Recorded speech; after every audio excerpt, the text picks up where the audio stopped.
I just saw his message saying don't start. Oh well, it doesn't matter. I'll start it now. Hey everyone, it's Harry Paswords feedback with Eugene. And we have TJ's coming as well. So yeah, it's Friday, thankfully. And Spurs are a bit of a mess already, so I guess we'll start talking about it. So yeah, Bournemouth away. A lot happened, I guess. So much for waiting for me. You guys are hand rolls, bruv. Huh? What? So much for waiting for me. You guys are hand rolls. Hang rolls. What's that? I only saw your message You after hear I it? started it. Hello? This guy, man, was meant to be starting the stream. Bruh, you guys just screwed me over. What happened? You're supposed to show us something? No worries, man. Fuck it. Oh, you can still link it, can't you? No, you Is that what fucked you're it, trying bro. to do? Yeah, you Huh? fucked it. You fucked it. You fucked it. What? Nah, if you wanted to do something right, you tell us earlier. How Nah, it's too late now, my friend. You fucked it. Let's start, bro. It's Can't okay, you it's still okay. link We are it? all first. It's too late, man. But- It's all right, man. Why don't you get Has to link it? Pass it to Has and It ask is Has to linked. link it. It is linked. Is your link now? Yeah, no, it's fucked now. It's fucked now. Don't worry about it. Let's start. Oh, okay. Let's start. Oh, it linked anyway. But anyway, Bournemouth away. Where do you want to begin? Yeah, where do you want to begin? Eugene? Do you want to talk about it? All right. To tell the truth, right? I'm with TJ here. Right? I saw part of his after the review or something, right? I don't think we looked that bad against Bournemouth. At least we gave it a try, guys. If we had played like this, right, throughout the season, right, and we are still in the same position, right, a lot of fans would accept it. You get what I'm saying? Because you showed heart, you showed the the Desire. guile, sometimes, the speed, the Yeah. desire, the intensity, right? If you had played this way throughout the season, right, and we are in this position now, the fans wouldn't mind. But guys, you only do it in, I don't know. Is it the player's fault? Is it the manager's fault? Guys, we are Spurs, right?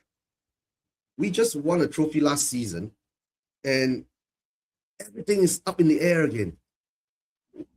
What club does that?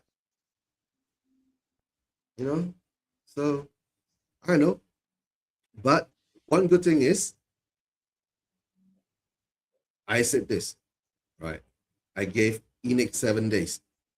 7 days to bring someone in, right? Someone with experience, someone with quality, right? To bring us a step forward. But no. Now it's the 9th day or 10th day. And we've been linked to, there's a here we go by someone, right? There's a here we go, right? For Sousa or something like that, right? But Sousa, yeah. I don't know who he is. 19-year-old defender. Yeah. So are we planning to sell? Wait, guys, just think about it. 19-year-old defender. Are we planning to sell VDV or Romero? Right? We know there's something really, bro. We know there's something really bad going on behind the scenes, right? Because we are the only club stupid enough, right, to be on a winning kind of feeling, right, and dismantle everything overnight. You get what I'm saying? The players are still attached to Ange. You get what I'm saying? Right? Do you think so? Yeah, that was my main concern. Yeah, of course it. Of course they were. All the fans, all the Spurs fans were devastated when Ange went. That was one of my main reasons why I was like, is this the right move for the squad? I actually said, yeah, sack. If we're gonna sack, I was saying, if we're gonna sack Ange, innit, at least listen to what the players their opinions, because their opinions matter. And clearly we decided to sack him and we decided to point front. But yeah, carry on with what you were saying about the Bournemouth game, because I've got a lot to say about that game, to be fair. No, to tell the truth, we played well. Our XG were high. We early in the game we were pressuring we had a few shots on goal. Yeah, we bro, we're Spurs, right? We still have our bozo moments, but at least our bozo moments, right, was it looks like a progress from what we've been watching. But Of course, yeah. The inconsistency is too high. Mm. Linear, bro, that was, I don't know. Is he Brazilian? Who? Sousa? No, new Paulinho. signing. Paulinho's Oh yeah, Portuguese. he must be Brazilian. The way he finishes them chances. Yeah. He's got like 5 goals for us this season, I think. Something like that. Must be quite a few.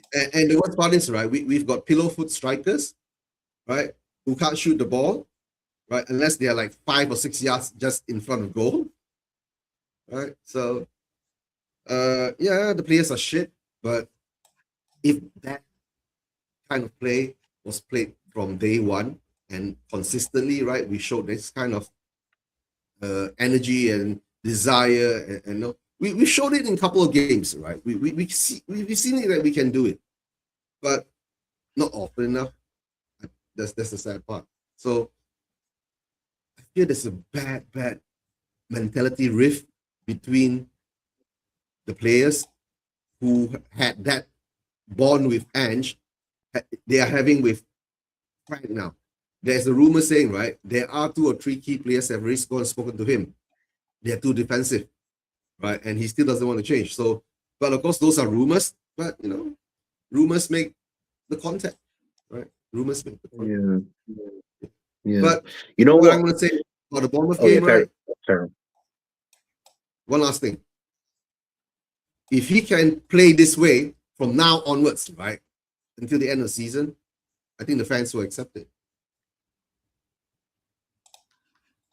Yeah, cool. Nah, you know what? Let me be honest with you, and I actually agree with what you said in terms of the last segment. In terms of if he carries on playing the way we're playing, the fans could potentially change their mind about Frank. And I actually definitely agree with the fact that against Bournemouth and against Sunderland was a different type of performance.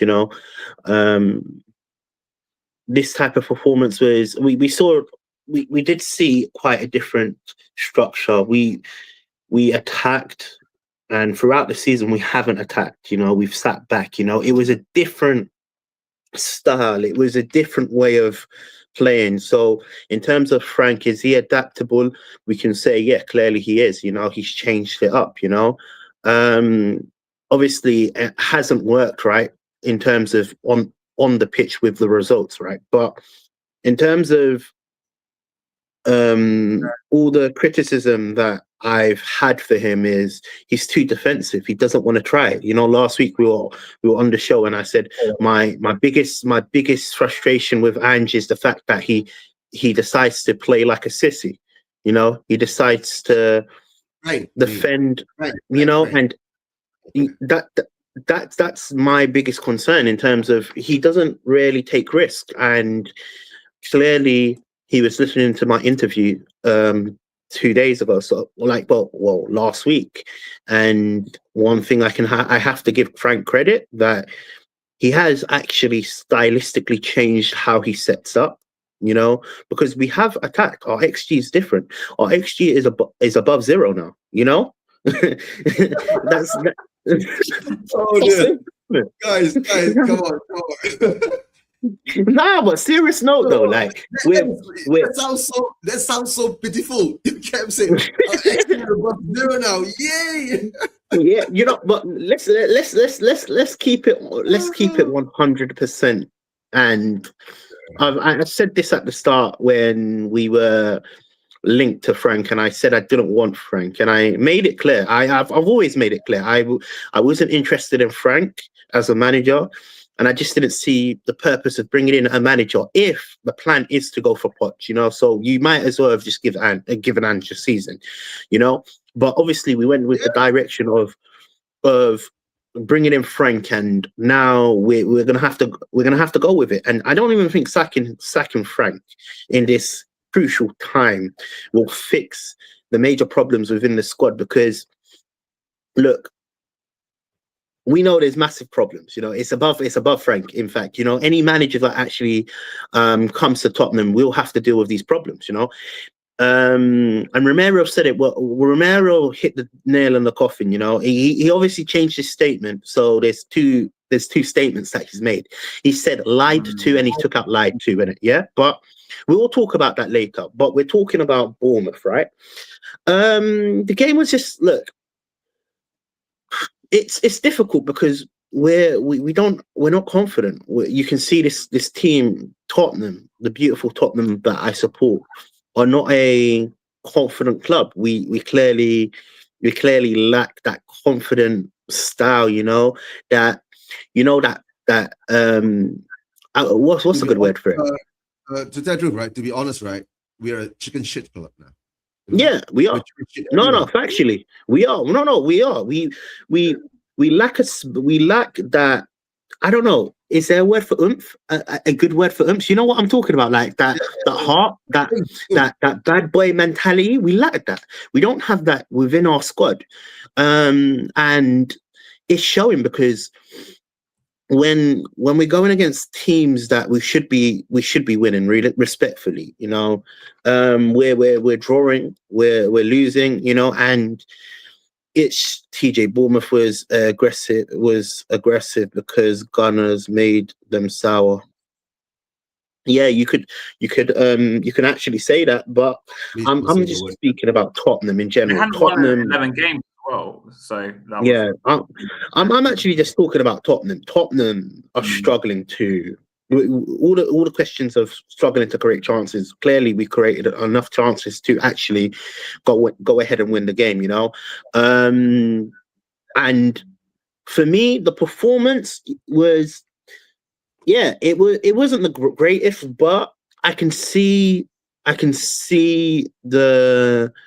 In a way, the style. You get where I'm coming from. I can see why Frank set up the way he set up against Bournemouth. You know, it made tactical sense. Do you get where I'm coming from? Because if I was managing Tottenham with the players that I have, you know, I thought the lineup was the correct lineup. Like a lot of people would have questioned the midfield, right? But realistically, we don't have any ball sorry. Oh, so you're just please stop to. Yeah. Also, you man. See, this is what I'm saying. You messed up in it because I literally was gonna start with that's why I was a bit annoyed, didn't it? I saw you guys were online. I was actually gonna start with something that I had before the show, but it's too late now, innit? We'll just do it next week, innit? Sorry, I lost what I was gonna say. Game actually. No. Before West Ham, I'll do what I was going to plan to do at the start of this stream, innit? It doesn't make sense me doing it now because it just makes no sense. Like, it wouldn't make sense in the stream. But going back to the game, innit? In our midfield, we don't have any ball retainers, someone that can actually progress the ball from the midfield to the attack. And you do see it because whether it's Palhinha and Bentancur or Archie Gray and Bentancur or even Bergwijn, you know, we don't have a ball retention player that can actually transition from the defense to the attack. So what you're seeing is our defenders actually making long passes and actual like for example Romero's wanted like pass the ball from the defense to the attack, which kind of like defeats the purpose of our midfield. No, but the thing is that, right, Romero ain't no Vertonghen or you get what I'm saying? Exactly. I think Romero is really overrated personally, but that's just. We'll talk about him later. Later, right? So, it's more about his comments. Look. But No. But look, but when it comes down to it, our midfield in terms of creating chances is a massive issue. We don't have any player like a Gallagher, you know, because I used to be against this Gallagher signing, but now look at it. Look at our club. We don't have any midfielder to progress the ball. Our midfielders are just lost. Do you understand? It's either they're defensive and it's affecting the balance of the Tottenham squad, because realistically, when you do lose the midfield battle, it's a big circle inside the defense. And you see, like, we have players like Paulinho that is good at gaining like possession and making the hardcore tackles, which you need that in a part of the actual structure. But when you're pairing him with Bentancur, for example, they're basically two similar players. Once they get the ball, what do they do with it? Nothing. So it nullifies our midfield. So our midfield battle is always lost. Against any team, we lose in the midfield. It starts from the midfield. And another thing that is really frustrating about the way Tottenham is playing right now, and again, I'm going to speak on this guy's name because I clearly don't want him in at my club. This is not to do with solely Bournemouth performance, but just overall the keeper situation. When you've got a keeper that struggles to kick the ball out, it causes a lot of problems to our midfielders, our defenders. You know, Vicario's passing is absolutely awful. You know, like let's keep it very real. Yeah, Lloris was bad, but Vicario is horrendous. You know, I would rather Lloris in the back of the net than Vicario. And this is not me hating on the player. I just feel like we need to step up in quality. That's my opinion, because when the ball comes back to Vicario, it's always a nervous action that he makes. Do you realize he either divings on the ball or he takes too long to actually pass it out? And really and truly, the goalkeeper should be really the relief. Do you understand where I'm coming from? When when a defensive player is under pressure, that's the extra option. It's a very simple thing, right? If your goalkeeper, right, is already jittering when he has the ball, that jitter goes through the whole first 11. Yes, because they're already afraid that you don't know what Vicario's going to do. Yes, he can't ping the ball to me, and half the time, if you play it around the back, you'll get into trouble because we get pressed, right? And we don't know how to get the ball out. That's the problem. Midfield, I understand. You understand? The only thing is that's why I keep telling you guys, right? Every time I see a lineup, I'm confused. You get me? As a manager, you should know how to pair them, like you were saying earlier. But it's what it is, right? So go ahead. Sorry. Yeah. Sorry about it. Yeah, and just the last thing I'm going to say, because I've spoken for quite a while. I also feel like this is a very good opportunity for our less known attackers like Teletubby Tell. And you look, he had ultimately a good performance, because that, you know what, we need to give these players more game time. That's one thing that I criticize with Frank. He hasn't been using what he has. Yeah, our squad is bad, and I'm not saying we have one of the best squads. I'm not saying that, but you have to actually use what you've got. Even like up to our strikers position, we've got Dane Scarlett. We've got players there. We have to use what we've got, and I'm not saying they're going to make a massive issue, but you see, when you rush players like Bergvall back, and you got criticized for rushing the players back. So we have to have the same energy, because clearly Frank doesn't trust our squad. He has clearly his favorites, and it's shown. It is shown. And yeah, that's all I'm going to say in terms of everything I took. If you want me to deep dive into like our goals, we can speak about that a bit after. But I want to hear what has to say about the performance. Yeah.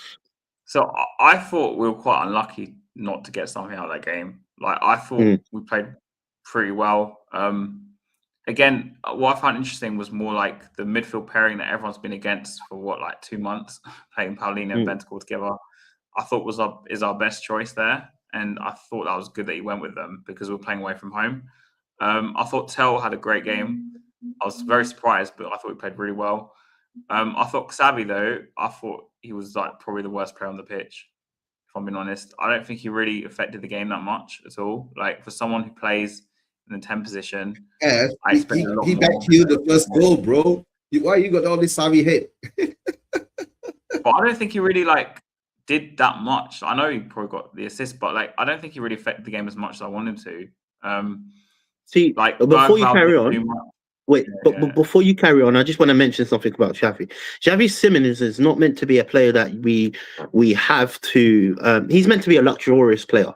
You see, like a Salah, for example, he might not do nothing, or even what do you call it, a Semenyo. Look, 90 minutes, he didn't do nothing, but in them key moments, he affects the game. That's the type of player Xavi Simons is. So for everything that he doesn't do in terms of hard working, that's why I didn't want Xavi Simons. Personally, I wanted Paqueta. I told you this. I made it very abundantly clear. I wanted Paqueta. I need a hard. Yeah, I need a hardworking. I need a hardworking midfielder. You know, Xavi Simons is not our hardworking midfielder. Do you get where I'm coming from? So he's not going to affect the game, but he is going to affect the game in vital moments. But right now, Tottenham's squad, we don't need that type of player. We need someone that is going to take the scruff of the neck and actually run the game, dominate with the ball. Yeah, carry on. Yeah, but carry on. And then, like the defense, I thought we did. I know we conceded 2 goals, but 3 goals. Sorry, but I thought on the whole we did all right. Like, I mean, Porro and Spence.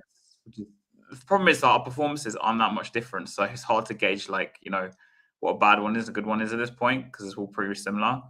I thought Van de Ven was probably the best, and I didn't think it was a penalty, even though they gave it straight away. And then before VAR, I didn't think it was a penalty when it happened. He clearly dived. And Vicario, I mean, everyone knows, right? The first tackle that came in, right? I thought we were hard done by in the game, to be honest. That I thought we should have got something out of it. Not necessarily a win, but I think a draw would have been a fair result. That's the kind of game, right? Like you say, if we look like the one that was going to get the goal, right? And all of a sudden, at the end, Van de Ven had that. There's one edge or clutch player that turns up and does it, right? That's the type of players that we lack. You get what I'm saying? So, yeah, we haven't found the kind of player yet. So we sold Harry Kane. This one's gone. We sold Sonny. He's gone. So, you know. Now I'm going to say it. We saw Ole, right? Yeah. Before I get on to Sousa or whatever, the transfer stuff, and then Villa, we need to talk about this. We need to talk about Van de Ven. No, Romero's statement as well. Let's talk about the separate situations. Let's talk about Romero after the Van de Ven and Porro and the stuff. So let's talk about Romero after, because that's a whole different segment, you know. Cool. So we're talking about right now. Van de Ven first. Yeah, Van de Ven. Yeah, let's talk about Van de Ven clashing with the fans, you know. And can I start on this, because I have a unique view. Yeah, I actually have a unique view, you know. I think Van de Ven is right. We're all humans, you know, and your frustrations are important to be heard. You know, he didn't do nothing wrong. I think the away fans, in a way, have a entitlement to be frustrated to travel, because these guys traveled up to Bournemouth, you know. So let's not discredit the hard-earned money, the sleepless nights. It's one of them ones where we need to. It's 2 parts, you know. These away fans have traveled Timbuktu to see your performance, you know, and it's week on, week off, loss, draw, loss, you know, and it's starting to turn into a negative vibe. Do you understand where I'm coming from? However, one thing that I have to say to all fans, and I think this is one of the key things to actually speak about. Our frustration is with the wrong people. We shouldn't really be targeting our players. You know, our players represent us as fans. Yes, poor performances. Look, let's speak about poor performances. Van der Ven personally didn't have a poor performance, so for him to get criticized the way he got criticized was wrong. If you're going to actually be very fair, there were other players that had very bad performances, like Pedro Porro. I'm going to use Pedro Porro, for example. You know, if anybody should be getting the slack, would be Pedro Porro. But it's not that.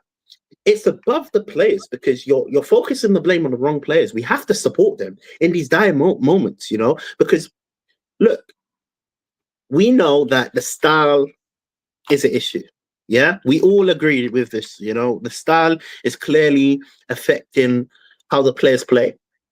We also can also infer that the problems are higher than the players. It's a part of our board, with the structure, because if you think about it, they're human beings, you know. We were speaking earlier about how they loved Ange, you know, and the group were devastated for his sacking, you know. And and personally, let me be honest with you, in a working environment, when things are not going right, for whatever reason, it's easy to blame the employers that are no, it's easy to blame you. The employers can easily put the blame on you for not performing right. But realistically, the questions that we have to be asked go to the top. So I think the fans were out of their mind, in my opinion. It's a loss, but I ultimately saw Van der Ven put all of his effort in. You know, there was not one moment where I felt like Van der Ven decided to say, like, yeah, fuck it. Did you get where I'm coming from? Yeah. So for me, the energy that the fans have to the players is totally wrong, because the players are not, in a way, the players are basically the guinea pigs of the whole process. The energy should go straight to the ownership. The ownership are the ones that have caused this problem. You know, it's above these players.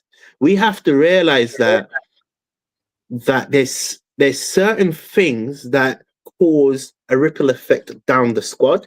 And then when we speak about Romero, because Romero makes it even more clearer that the fans were wrong in this scenario.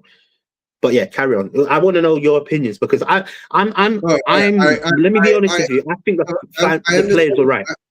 TJ, I understand what you're saying, right? But I'm going to put it in the other way around, like you were saying. Okay. The players, right? The sad part is that the performance that's been put in all this while, right, has turned into a negative energy, right? The fans that go in and out, away, home, also part of the in and outs and all that, right? I think one thing we're lucky is that we don't have ultras anymore in the English game, right? You remember the ultras in Italy when the players were screwing up, the players had to go and answer to the ultras. You know what I'm saying? We don't have guys here. So these players, to tell the truth, they should understand that too. You know what I'm saying? They are the ones who are being paid the £100,000 a week. I agree. A week, bro. The guy that you're arguing with up there, right, is earning maybe what? Less than you. Yeah. It's true. So there is a frustration there. I understand, right? But when you say yes, we all know, right? Yes. When that kind of frustration is at that period, at that time, you get me, and you get caught into it. It could go to anyone. It has happened to everyone, right? Especially see, I agree with you. We've been divided. We've been divided, right? All this while, you get what I'm saying? We've been divided all this while, and we'll be divided, right? How would I say it, right? No matter how bad it was last season, right? The away fans never that much turn until, you know, we've had our skirmishes and all that, but somehow or another, it's turning real bad now, right? Because the players are getting too involved. You know, you get what I'm saying? The players are actually getting too involved. You know, what I was going to say, I actually agree with everything you've said. You know, like I said, I understand from a fan's point of view. You know, you pay your hard-earned money, and you expect a better performance. You expect DJ, and more passion. So many times. No, I agree. You expect that. However, this is where I feel like the frustration is lost in translation, you know, because realistically, our energy should be focused on the owners. Our owners have failed us for 25 years. And it's not just this year. It's not like last year. It's not the year before that. It's not the year before that. It's not the year before that. It's 25 years of mismanagement, you know? So it stems from the ownership. If anybody should be called out, it should be the owners.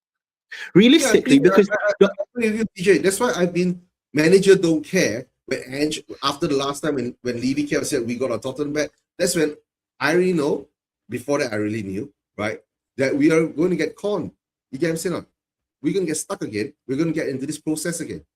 Because like what you said, 25 years. So that's why my anger is not at Ange, not at the players, right? My anger now has to be reflected towards the owners, right? The fan base must understand this.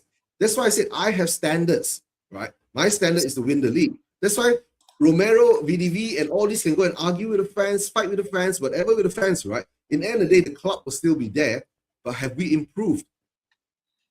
See, that's the key. That's a very key. You hit the nail on the head. That's my stuff. I have standards as well, and I've ultimately realized that it's not the manager. I've said this already. Sacking Frank won't change the problem. I've already said that. That don't mean I'm supporting Frank. Then let me make that clear. Sacking him does not change the scenario, but even keeping him, that doesn't change the scenario. Realistically, the problem stems by the owners. Now, for a player like Van de Ven, we're obviously going to talk about the clash, you know. A certain fan has obviously said certain things to Van de Ven. But in my honest, humble opinion, yeah, and I know how I act. I'm from the hood, innit? You know how it goes, innit? Disrespect is not tolerated for me. I don't care if you're a footballer. I don't care if you're a teacher. I don't even care if you're a manager. You know, when you cross the line and it's disrespect, let me be honest with you. Van de Ven is right to act the way he acted. Because let's be so clear. The stick was going to Van de Ven. Yeah. It wasn't going to a player that performed bad that day. That's the narrative. The narrative is Van de Ven was one of our best players on the pitch. He was one of our best players on the pitch. He was a better player. Yeah. So for me, this is how I see it. This is how I see it. I see it like this. I'm human being. Van de Ven is entitled to express his frustration. Yes, he's in the spotlight. Yes, it's going to be deemed as being negative. Yes, as you said, Eugene, the players are getting involved when they shouldn't be. There's no respect of we traveled here and there. Yes, I agree. But when the disrespect turns into it's one thing to take disrespect, yeah.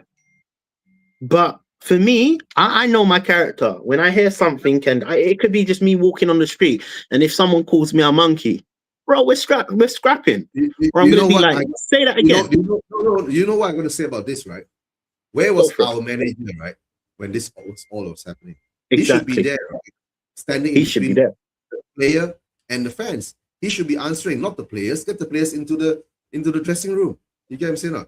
So where was our manager, right? That's my question. Why wasn't Frank? But this is why. I mean, in the end, it ended with Paulina diffusing it, right, or something like that. But this is why I wanted. I mean, it was never going to happen. Also, I wanted a Dyche type manager. I mean, he's gone to Forest now, but because I thought we were going to be in this sort of situation, maybe because we did finish 17th last season, we did struggle a lot, and we didn't really. I didn't expect us in the summer to go like ham by like 7 or 8 first teamers. We were lucky to get 4, and 2 of them were loans. Like we know how Levy, like Enoch and Levy, whatever, Levy was still there, work, right? So that's why I was more pushing that. But They don't like we're going to get someone like Daesh. But for me, in terms of the situation, I kind of am in two minds about it, because I kind of with you, TJ, in terms of like with the human standpoint, like, you know, Van de Ven has every right to say something back, because I mean, you know, if it says something disrespectful, then like, you know, you just say something back. But the problem is, I think that scenario was just it's not like a manifestation of what's going on with us. Like, we're literally in civil war. I think the club inside, not us, Exactly. not us. Divided. That's what the club has done. They purposely divided us against them. Like, we're in civil. Fans might be in civil war as well. I mean, I don't know. I don't. No, but the civil war. See, this is the issue. Sorry, I'm gonna let you carry on. The civil war is correct. We are in civil war, but the frustration is focused at our players, not our owners, and this is where I'm against. No matter why it's all focused on our players, because us YouTubers go on YouTube and tell everybody in the world that our players are shit. And see, that's an issue as well, because we're a part of the problem. It's true. And then they'll complain, where are the first team players? That's what our fans do, man. They sit there and say Bergval's the next, I don't know. See, and Naz, can I ask you a question? Yeah. Can I ask you a question? Because obviously me and Eugene don't really go to games as much as I haven't. Yeah. I went to a game recently, but we don't have our season ticket. Yeah, but we don't go to games as much as you do, innit? Yeah. I don't go to games at all. yeah, you're on the other side of the universe. Yeah. But in terms of like this is why I want to direct this question at you, Haz, isn't it? Yeah. Obviously, you pay your hard-earned money, you know, and if you saw a player come, like, give the fans this negative. It not only should be the players and the board. It should be the players, the manager, the board, the recruitment, all of them. Yeah, 100%. Yeah. You're right. You're so right. That's right. But the question I'm going to ask you, Haz, isn't it? Obviously, you pay your hard-earned money, and you've got your season ticket, right? Now, if this scenario happened in front of you, and you saw Van de Ven come to you, and obviously, well, not come to you directly, but has obviously come with that beef energy to the fans, isn't it? Are you seeing it like how I'm seeing it, where I'm saying like the disrespect was, it's obviously gone past disrespectful, you know? And now it's like, yo, I want to scrap you. Come outside. Because that's what Van de Ven said. Like, bro, Van de Ven turned into me, but I'm like, yo, forget the talking, bro. Come, jump on the pitch. That's what he said. He actually said, forget the talking, come on the pitch. When Dyer ran into the stands, though, do you not remember that? When he said and I defended him. Remember, I said he's entitled to do that. You know what? Disrespect.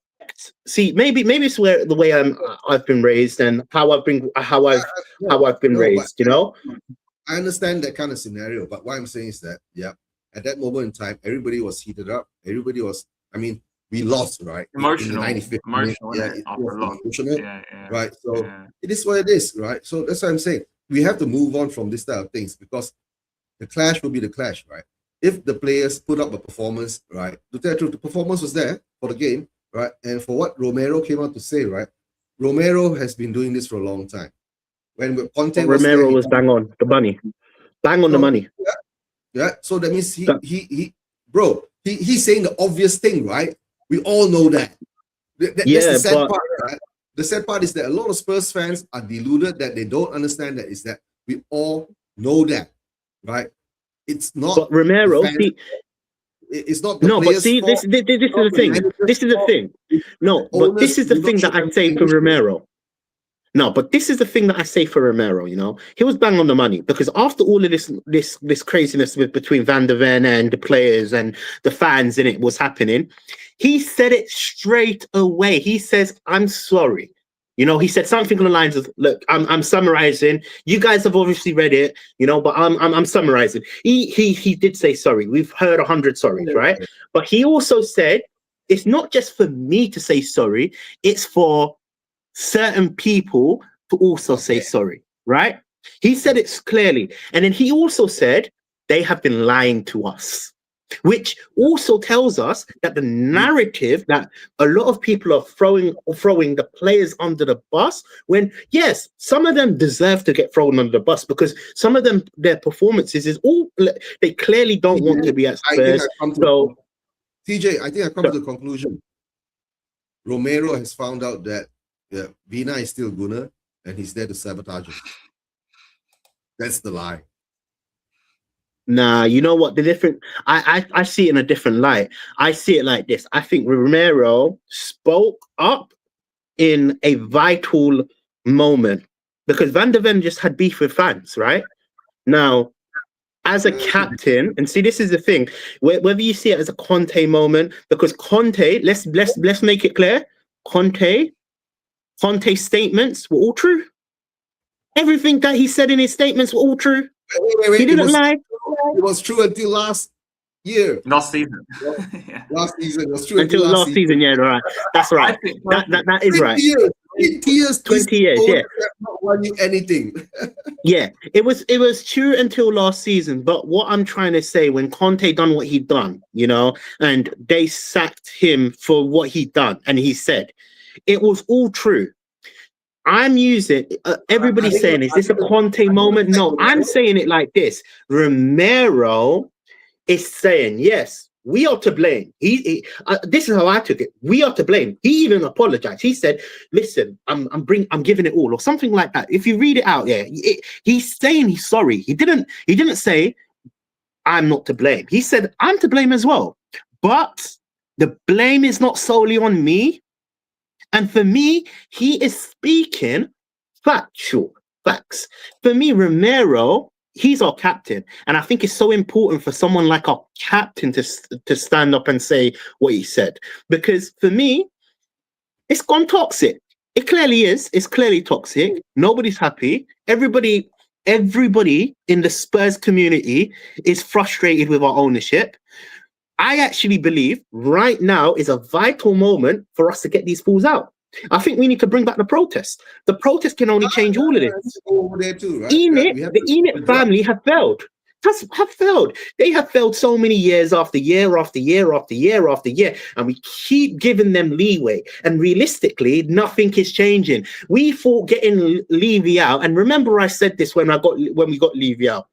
My biggest fear is the fact that I got the wrong person out, because in anyhow, I feel like obviously Levy was the face of the club. Yeah, look, I had the energy. I want to Levy out as bad as you guys.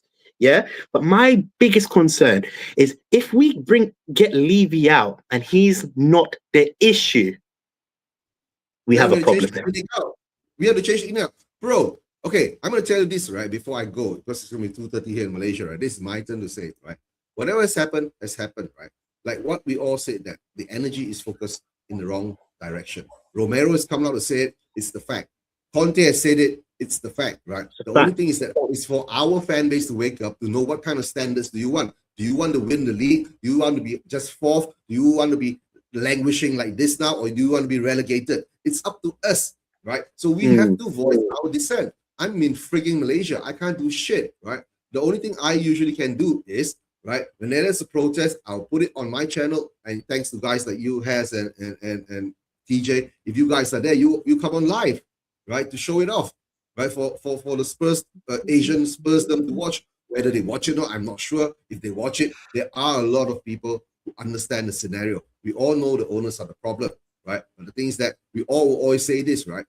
Bro, it's taken me 5 years. It's taken us 5 years to get Levy out, right? Just we all knew, right? We all knew the problem wasn't Levy, it was ENIC. The test was to see that we can succeed in getting Levy out. If we can get Levy out, right, that means we have pressed some right buttons last season. But last season, the scenarios pressed that button until the end for us. It played all well in because we were losing games all the time. That's why I keep thanking Ange. You keep losing, right? You building up the Levy out falling, right? That's what he was doing, right? So that's why I thank him for that, right?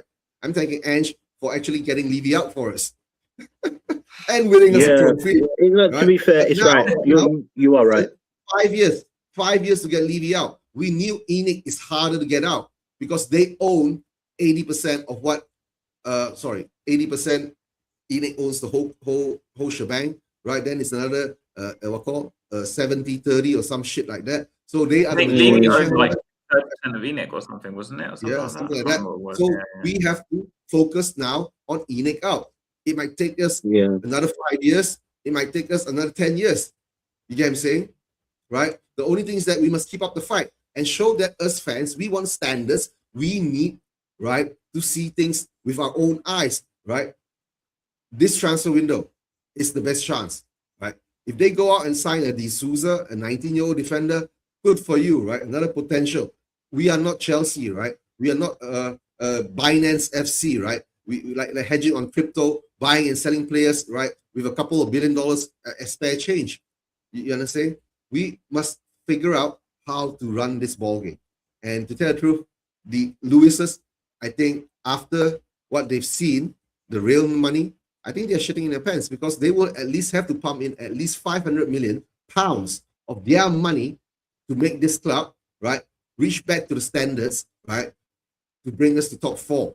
That's all. And that's not even challenging. They're going to spend more money if we're going to challenge.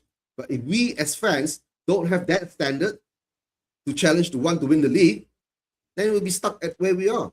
Win a couple of trophies here and there in about 17 to 20 years, 1-2 trophies. Do we have that much time to do that? Right? I'm frigging waiting another 15 years to see my next trophy, bro. I'm 58 now, right? I'll be 73. I might not even be here by then. Right? So all I'm gonna say now, focus is very simple. Must show our owners our dissatisfaction. Simple as that. Like I said, the drum of ENIC out started to beat, right? The drum. No, I think no, you're right. You are definitely right in terms of we have to. TJ, I think there's a Hey, Fred. Phil's coming on. Hey, Phil, you're right. I'm good, man. How you been, my friend? How you been? Good, man. I'm good. How you doing? Nice to see you for the first time, TJ. Bro, Happy New Year. Nice to meet you, man. Nice to meet you. Yeah. Well, what we're talking about now, Romero. We're talking about Ram Man Romero. I'm doing my closing statement before I make a move. Okay, right? okay. I'm just saying we have to focus on ENIC out now. That's all. Right? If ENIC doesn't show the ambition that I want is winning the league, they have to go. Right? So big up Phil. Right? Good timing. Right? As I take off. Good substitution. That's what Frank needs to do, man. Frank needs to make some substitutions like that, man. Just like. All right, guys, take care. Right. See you later, my bro. Are you doing a watch along? Yeah, tomorrow. Oh, sorry, guys. Yeah, tomorrow I'll be doing watch along for the. And my prediction for Aston Villa. We're home. 5:45. 5:45 English time. Yeah, 5:45. That's about 1:45 for me. So it's still quite okay, right? Yeah, 1:45. Yeah, that's been a long day. Yeah. Yeah. Is it right? But thanks. Right. Don't forget subscribe to Asper TV, right? And into Spurs, right? And Spurs Vision TV, guys. Right. And as always, see you later, man. Out. Beat the drum. Leave you out. Well, ENIC out, man. Yeah. ENIC out, man. Yeah. So what we were talking about was the Romero situation. What's your opinion about it, man? The Romero. All right. I'm gonna say it now. Yeah. Back in the day, yeah, players used to do they're talking with their feet, man. I don't like players coming out there in the press, yeah, and just running their business in the press. Yes, he had a point, yeah. That, and I said this to Has actually on Monday, that the club itself, yeah, tend to talk their big talk in September when the window's just closed, and when the window's open, they seem to do a runner and they seem to be missing. But for Romero to come out and say something, yeah, first and foremost, make sure that you've got something to stand on before you say it, because he had some bad performances this year. What if the board had called him out for some of his shocking performances this year? Look at the Liverpool game, for example. Yeah, look how he got himself sent off. That's not a captain material there. There's young players in that team that they need leadership, not somebody to go off the edge and get himself sent off. That's not it. So the question I'm going to ask you then, obviously you've seen what he's posted on his Instagram, and he's called out the ownership.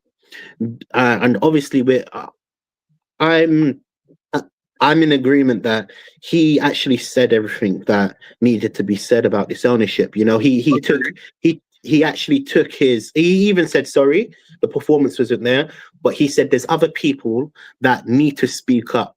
Do you feel like this is gonna cause drama within the hierarchy? Like what do you think is next to Romero's career? Do you think now that's the Conte? A lot of people are saying it's the Conte effect, and this is it for Romero. Well, first and foremost, it's more difficult to get rid of a player than that is a manager. A manager can just pay off in it and get rid of them. If they start pinning them up against the board, you can get rid of them. A player is a different concept there because you're looking at having to get a bid for that player to get the player out. That's the problem with the difference between the player and the manager. But I agree with the words that came out of his mouth. It's just the timing of the word that came out of his mouth for me. There was no need to do it there and to air the dirty laundry in public. But this is Spurs, yeah. Spurs have more drama than EastEnders. I'm sorry, I've always said this. There's more drama going on Tottenham Hotspurs than an episode of EastEnders. It is so every week we're expecting a drum roll at this club. This is how bad it is. Yeah. Yeah, you know, you are right in terms of the timing wasn't great, the greatest. I'm a bit different because I feel like we needed this to happen. You know, I felt like for so long nobody has spoken up about how poor this ownership is. You know, for 25 years we have been run down, and even up to like last season, like well, the only other manager I can think of that like went at the board was obviously Conte, and you saw how that ended, right? But for Romero, I felt like his intentions were. Oh yeah, go for it. Can I correct you, mate? Go for it. Before Conte, there was Mourinho, and there's a statement of Mourinho that I do love to say: different managers, same players, same result. So if you can change your manager, if you bring in this player with the same quality, then they'll have the same results that you have with the next manager. Other managers. Yeah, right. True. And that is Mourinho. That is a quote from Jose Mourinho, and that's before Conte came into the football club.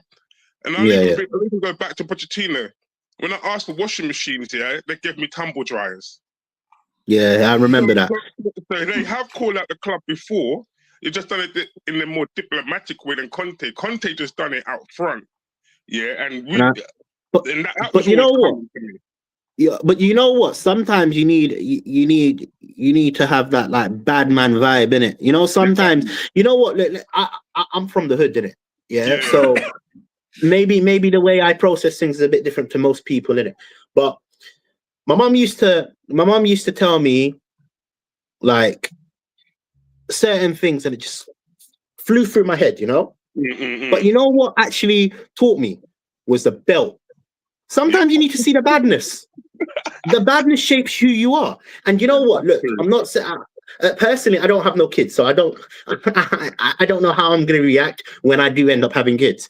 But it shaped me to be the person I am today.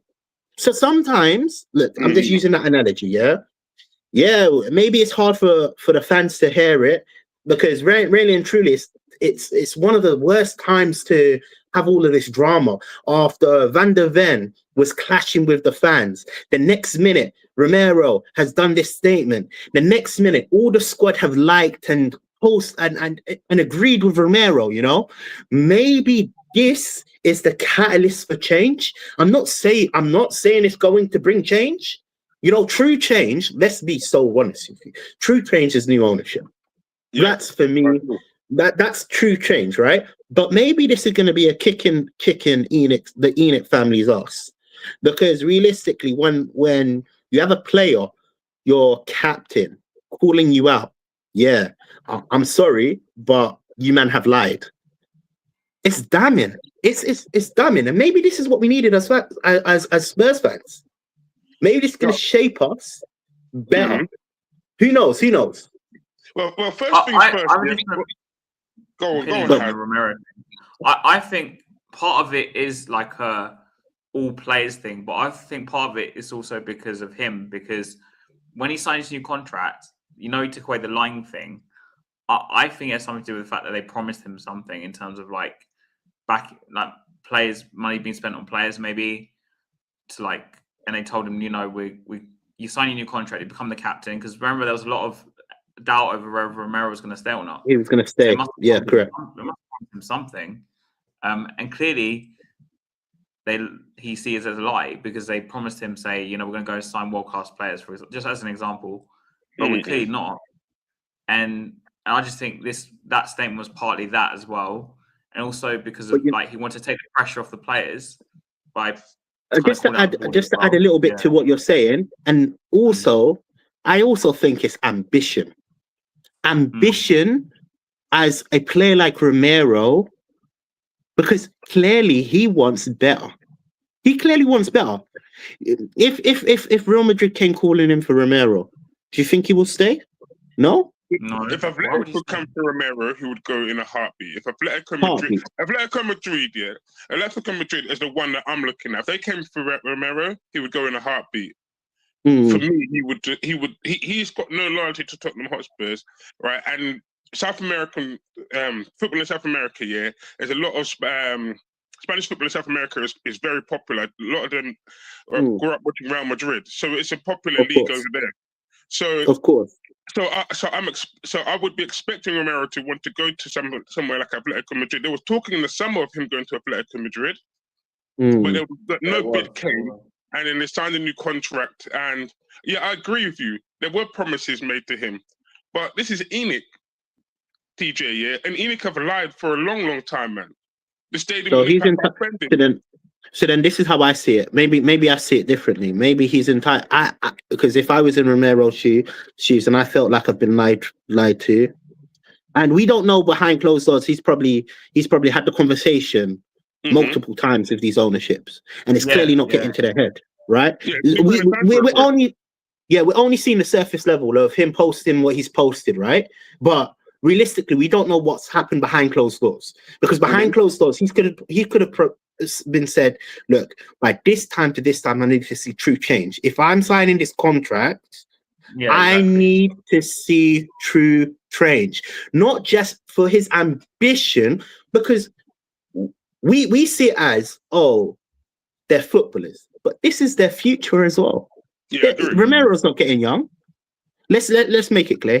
He's not getting young, you know, and if he for someone like Romero and his quality, look, whether you think he's a great player or a bad player, you know, for a player, these moves for their career are very vital. So I don't blame him for spilling the beans, in my opinion, because there's no other way to get false promises. And I do think he partly was trying to take the pressure off the players after the incident that happened with Van de Ven. I think he was trying to just say we're with you, like the fans, we're with the fans, basically. Yeah, we're against, like, you know, and inadvertently, because he was against what's happened with the board now, like they kind of were agreeing with fans in a sense. I don't know. I actually think it will help. 100%. You know, no, can I say, you said something really key. That's what I was trying to kind of like come across when I was talking about the frustration is focused in the wrong areas. You know, when Van de Ven obviously went over to the fan, and obviously they had that back and forth, and even whatever the fan said and Van de Ven said, you know, the frustration and the focus is on the wrong storyline. The story should really be focused on ENIC and ENIC's family. And for Romero to say something after this whole event and post something damning that they have lied, clearly is telling us that our ownership, the way we're run, is corrupt. And to be honest with you, I can't blame someone that is ambitious because I'm seeing it from this perspective. I believe that Romero is ambitious. I also believe that his promises were lies, you know? I also believe that not just Romero, there's other players in this dressing room, because you saw it. Horo liked it. Richarlison done whatever he done, whether you like him or not. You had quite a few other players like Nicole and all of this, you know. Clearly, between the board and the players, there is this friction. Disconnect. Disconnect. And the only way we can find this out is if Romero puts it up online. And for me, I think personally, I rather know what's happening within my club, because for too long it's been lies. 24 years, it's all been lies, man. Look at where we are right now. When we sacked Pochettino, for example, go for it.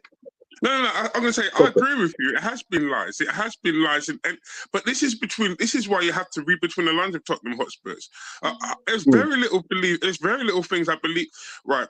First and foremost, what I would say to anyone is, what's tangible Tottenham Hotspurs to actually believe in, TJ? In your opinion, what do you think is tangible? Because I can't see anything, to be fair. When you say tangible, can you elaborate? What do you mean by that? All I'm seeing right now, TJ, is hopes and dreams. I hope this player can get to a certain level. If that person can get there, there's nothing that's tangible that you can say, look at them and say, well, your quality. There's no direction. There's nothing there. I look at the team itself, TJ, and you must have seen me in other shows. I've said this multiple times here. This team is reactive. You can actually see some of the players here. They don't. None of them have the ability to put their foot on the ball and control the flow of a game. None of them do that. So when people say, "Oh, we don't attack," how come we don't play good at home? None of our players scream that they're good on the front foot. Yeah, true. And for me, that tells me that you're a counter-attacking team straight away. But this board doesn't know whether it's going attacking or defensive. They'll hire a manager, all right, and you can see it's a halfway house. There is no plan in the football club whatsoever, right? And I think it suits the board to have no plan, because if there's no plan here, they can basically charge the fans whatever they like without any accountability from them. That's what I'm looking at. No, I agree. And you said something very, very, very key. You know, I don't know why we have another conversation, because I think most of the things you're speaking is on my level. You know what? I'm one of the younger fans. You know, in all my time supporting Tottenham, there's only one moment that I actually listened and I realized this is the plan. And whether you like to hear it from that person, it was last year when Levy done that interview with what's his name? What is that guy's name? Vinay. Vinay, yeah. That's what his name is. Yeah. Sorry. And he said the plan is to win titles and Champions Leagues, or something on the lines of whether you believe in it. Whether you believe that, that's the first time in all my life. Look, I don't know about you guys. You guys have obviously been supporting Spurs longer than me, but the first time I have had concrete evidence that this is where we want to go, and this is a standard I should judge Tottenham at. Because realistically, we haven't had any. We don't even know what our future is like. And now, and this is how I see it. Look, I wanted Levy out. I was big on this Levy. I was on the protest. All of this. Yeah, I wanted Levy out, but as soon as Levy, whether you saw it as a lie, whether you saw it as the truth, whether you thought he just saying it to save to please the fans, as soon as Levy has mentioned we want to win the title and want to win Champions League, what ends up happening to him next? Sacked. In my opinion, he's still his shares are still at Tottenham. Yeah, nothing has actually changed in terms of he's stepped down, right? But that's what I'm judging based on the plan, and clearly we're far from that plan. Right, we're far from that plan. First and foremost, that statement he did with Vinay, right? Over the years, I've learned business, and it's a technique called the SMART technique. When Levy did his statement with Vinay, he gave no time frame, TJ. So this could be 25 years. No one knows how long a piece of string is here. This man gave you no time as to when the goal of winning the Champions League and the Premiership is. So you can't really hold that man accountable, because really and truly, without a time frame, like I said, this could be 50 years. You just don't know what their plan is. So, like I said, it was a very open statement that Levy made. This is why. Yeah, but what you can infer is you're seeing the building blocks to that, right? So, look, I'm not saying it's concrete. I'm not basing my whole understanding of what our future is. That's going to be next year, in the next 5 years, in the next 10 years. No, but you can see the building blocks towards it, you know. And a bit about me, I didn't want Frank. Let me make it clear. You know, I never wanted Frank. I didn't see why we hired Frank. I was against Frank coming in. And in fact, sacking Ange, yes, I said, yeah, just give him the next season because who knows, right? But I ultimately knew Frank had to go. Now, going on to hiring a future manager, you need to look at a few things. You need to look at what they've done in their previous job, what success rate they have, and if they have any evidence of actually proving that they can get towards that goal. And Frank was the wrong appointment. I wanted Glasner personally. That's my honest, humble opinion. But I wasn't too fussed if Ange stayed that next season, and if that next season turned out to be like how this season was, yes, sack him. You know, I ultimately think that we have no plan, no structure, no way to actually. I don't even know if we want to go for the top 4. You know, once upon a time when we were a club that had ambition, at least we thrived for the top floor. Every single year, our goal was top 4. You see my point? Right now, there's no structure. I don't even know if it's a cup club. You know, at least when they hired Ange, his pedigree before him coming to Tottenham was he's won everywhere he went, right? So at least I could get behind that. I could say, you know what? Look, ultimately, when Ange came in, I was a bit shocked. I was like, who the hell? Like, why are we going from? And then when I've done my research and I realized, yeah, he's won wherever he won. He's gone, you know, and it made more sense. Do you get where I'm coming from? Yeah. But we sacked Ange, so clearly cups is not what we're thriving for. So what is the plan for Tottenham? Right. First and foremost, yeah, if you look at the team, yeah, the team is mismatched with so many different managers that have been here before.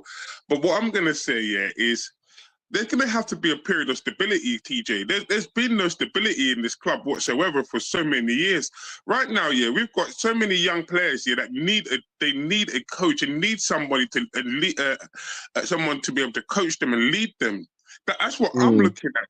When I looked at Thomas Frank here, I said, right, Thomas Frank, you've gone into Brentford, you've stabilised Brentford, you made them a proven Premier League team from the Championship. You've got them promoted, you've kept them in the Premier League, and you've stabilised them, yeah. And they're set up for the next manager who comes along. If he goes along the same principles as you do, then you've got a well-oiled machine, and they can just keep going, right? When you look at Spurs, yeah, we've got. Like I said before, you've got attacking, defensive. You don't even know which style of football the owners want to implement. That's the problem. They don't have a style of football they want to implement. So they're hiring managers here, not based off what they can do, but their name. Now, we hired Mourinho and we hired Conte, right? 2 managers here that the club itself cannot buy the players that they want or they need here to do anything successful. This is why they want Conte at the football club. I said, why waste Conte's time, bring him to the Tottenham Hotspurs after we watch Mourinho and see that the players that he wants here, you can't get, because really and truly, yeah, that's just wasting his time coming into the football club. That's why I said I washed my hands before Conte even come to the football club. Now, I hear the Tottenham people saying, "Oh, we want to get a good manager." Do you know what the consequences, TJ, of when Tottenham got Mourinho and Conte and after they left? Do you remember how many days we were looking for a manager? Yep, 72 days. 72 days. A world record, TJ, to look for a manager. This is why I So- said. Sorry, so can I just add something? So hiring Conte, just because we're not going to get the players for Conte, that's not Conte's fault. That's our owner's fault. That's our owner's fault. Right. So, So the realistically, where is the ambition then? There's no ambition. If you're not setting a ambitious effort to at least back Conte, you're right. What's the point? But for me, it's not what's the point of hiring Conte. Conte. Go for it, Hans. Sorry, you haven't spoken for a long while. Yeah, sorry, because they spent 72 days getting Nuno, and then the fans went ape shit. You know, I was at the Man United game. You know, started seeing Levy out. So the big solution was, despite not getting him in the summer because they wouldn't pay for his coaches, they had to change Nuno because they had to bring a big manager, not because they wanted to bring a big manager to back him and like Mourinho obviously. They did it as a kind of deflection, really, for 2 years. Right. It was kind of like a deflection. Like it gave us hope because we were like, oh, they brought in Conte. Like I love Conte, when he was at Chelsea and in Italy before. Like I think he's a great manager, but I knew at Spurs it probably weren't going to work out because we'll bring him in and we'll get some hope. Because what the club do, right? They give us a bare minimum to keep us interested, and then when we get too good, we'll sell off most of our players and then we'll start again. Now, TJ, in my opinion, we're worse than we were back in the 90s when I was a kid. Because back then, at least we had Ginola, at least we had Stephen Carr, at least we had some decent players. Now, I look at our squad. We have no number 8, like you told before. Our strikers are shit. The left wing is null and void. You want to put an X there. It's null and void over there on the left-hand side. Even Martin Yole in 2005 had Michael Carrick, Jermaine Defoe, Robbie Keane. I think he had some sort of spine there and some playmaker. Like, even when he had like literally nothing to spend, he still had something. I look at our squad. We ain't got like might have Bergvall and Gray because I was arguing with someone on last word on Spurs in the group chat that was going on last night about this. He was like, "Yeah, we can play better football." I'm like, Bergvall and Gray, kids, bro. Like, Sarr is not there. He's not that player. So when you don't play Bentancur and I keep saying Højbjerg in my head, sorry, because we're talking about content. Bentancur and Paulinho, the alternative is you play with either Gray, Bergvall, or Sarr, and they're not there. They're not ready. Like, you're playing a kid and telling him run the game. Like, I don't rate Archie Gray, but I kind of feel sorry for him. I don't think Bergvall's like there yet, but I feel sorry for him. Sarr, I just think we'll probably have to sell him in the summer, but I just don't think he's there. And then also our left wing is a bunch of kids, and our right wing we've got one player. I mean, because obviously it's Sol Johnson. Like, there's holes everywhere, and the problem is if you don't give the manager anything to work with. Like, I feel like I look at our squad and there's nothing there. Like, there's literally nothing there. We might have a decent defense on paper, like with Van der Ven, we're our best player, but our keeper's a clown. I'm sorry, he's a clown. Like, we're in absolute shit. Like, last season was just like we kind of papered over the cracks really with the Europa League win. I'll be honest with you, it was a paper over the cracks. It's true. It is papering over the cracks, but where is the ambition? See, this is the problem. So then when it comes down to it, sorry, can I just say something? You hire. I'm going back to the statement of hiring Conte. Yeah, it's not Conte's problem that the owners haven't backed him. Then this is the issue. The issue is the main problem is our owners. So we can't substitute nothing else. But look, realistically, if Conte's not getting his players, it's not Conte. I agree. No, I'm not blaming Conte. I'm just saying. No one blames Conte, PJ. This is the thing. I'm not blaming Conte. Saying the club do these things, bring in Conte, not because they want to back him or bring in Mourinho, not because they want to back him. They'll bring back Poch. You can say bring back Poch, but I'm not really going to believe they're going to back Poch. They're going to bring him back because they'll buy them 2 more years. Right. Because the fans will get brought back in. You know that phrase? It's basically a smoke screen, isn't it? Which one do you think you'll put out? They pull you back in, sort of thing, right? So when you Yeah. think, Mhm. oh, the club's done, they brought in Conte. So then we're suddenly invested again because we're like, oh, That's they that's brought in why a I big ultimately manager. said at the start of the show. That's why said at the start of the show, sacking Frank or keeping Frank is not It's going not to gonna make a difference. make Right. the difference. You know, so that's exactly what I've come to the conclusion on Frank. Even if we Because in sack him, reality, or even if we since keep him, since carry on, this Harry. I'll say progress, before Poch left, but since they knocked down White Hart Lane and then we sold Mm. Cole Walker, they've been put. Yeah, So we yeah. cut open a wound, right? In my opinion, and we put like a plaster on it, and then we cut it open again, Mm. and then we put a plaster on it. And now it's like a flipping long cut down there. It's- Yeah. Even The arm here coming off. The Yeah, arm so here then- coming off. so Now. then- Yeah, I see it. We are all in agreement. I say, So right? we are Yeah. all in. So we are actually all in agreement that no matter what manager comes into Tottenham, the problem is still going to be the owners. So, Yep. guys, as you are hearing me, and I keep screaming this, Enoch out, protest on. Sousa. You will see me at White Hart Lane. Yeah. I'm protesting like I usually protest. Look, I got Levy out. Now it's time to get the owners out. Simple. But TJ, my opinion for the next Spurs manager, yeah, has only one selection, and that's Dynamo the Magician. Because every manager that comes into Tottenham Hotspurs, yeah, at one point at the beginning, they always say it, man. They always say it. I'm not a magician, yeah. So I've just gone down the route of Spurs need to hire a magician, so you might as well get Dynamo to come in and rescue and do the manager's job, really. Because it doesn't matter who the manager is. The only successful manager in the time that I've been watching Tottenham, obviously I'm more younger than all of you, man, innit? Yeah, you guys are legacy compared to me. But Ange Postecoglou clearly was the only manager to win something under this stupidity ownership. So clearly it was a big mistake for him to get sacked. That's what I've come to the conclusion. And then he went to Forest and he didn't win a game in like 10 games. Yeah, it's true. It is true. And we weren't playing Europa League this year, TJ. Last year we were playing Europa League. Yeah, we finished 17th. If we finished to be in the Champions League, which is a harder tournament, yeah, where do you think Ange would finish if he were concentrating on the Europa League, yeah, on the Champions League and tossed away the league this year? Where do you think Tottenham would finish, TJ? Luckily enough, 17th place because there's 3 worse teams than Tottenham right now. That's what you're hoping for. But let me be honest with you, I'll be so honest with you. If we won the Champions League, yeah, I'm saying if I don't believe in it, but if Ange Postecoglou managed to win the Champions League, I don't care about 17th place.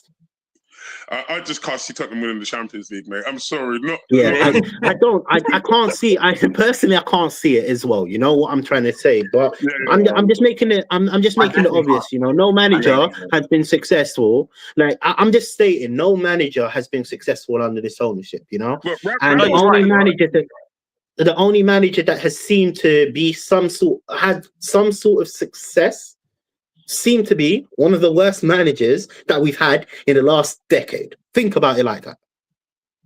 Ramos was successful, you know, under this Ramos here in 2000 was successful.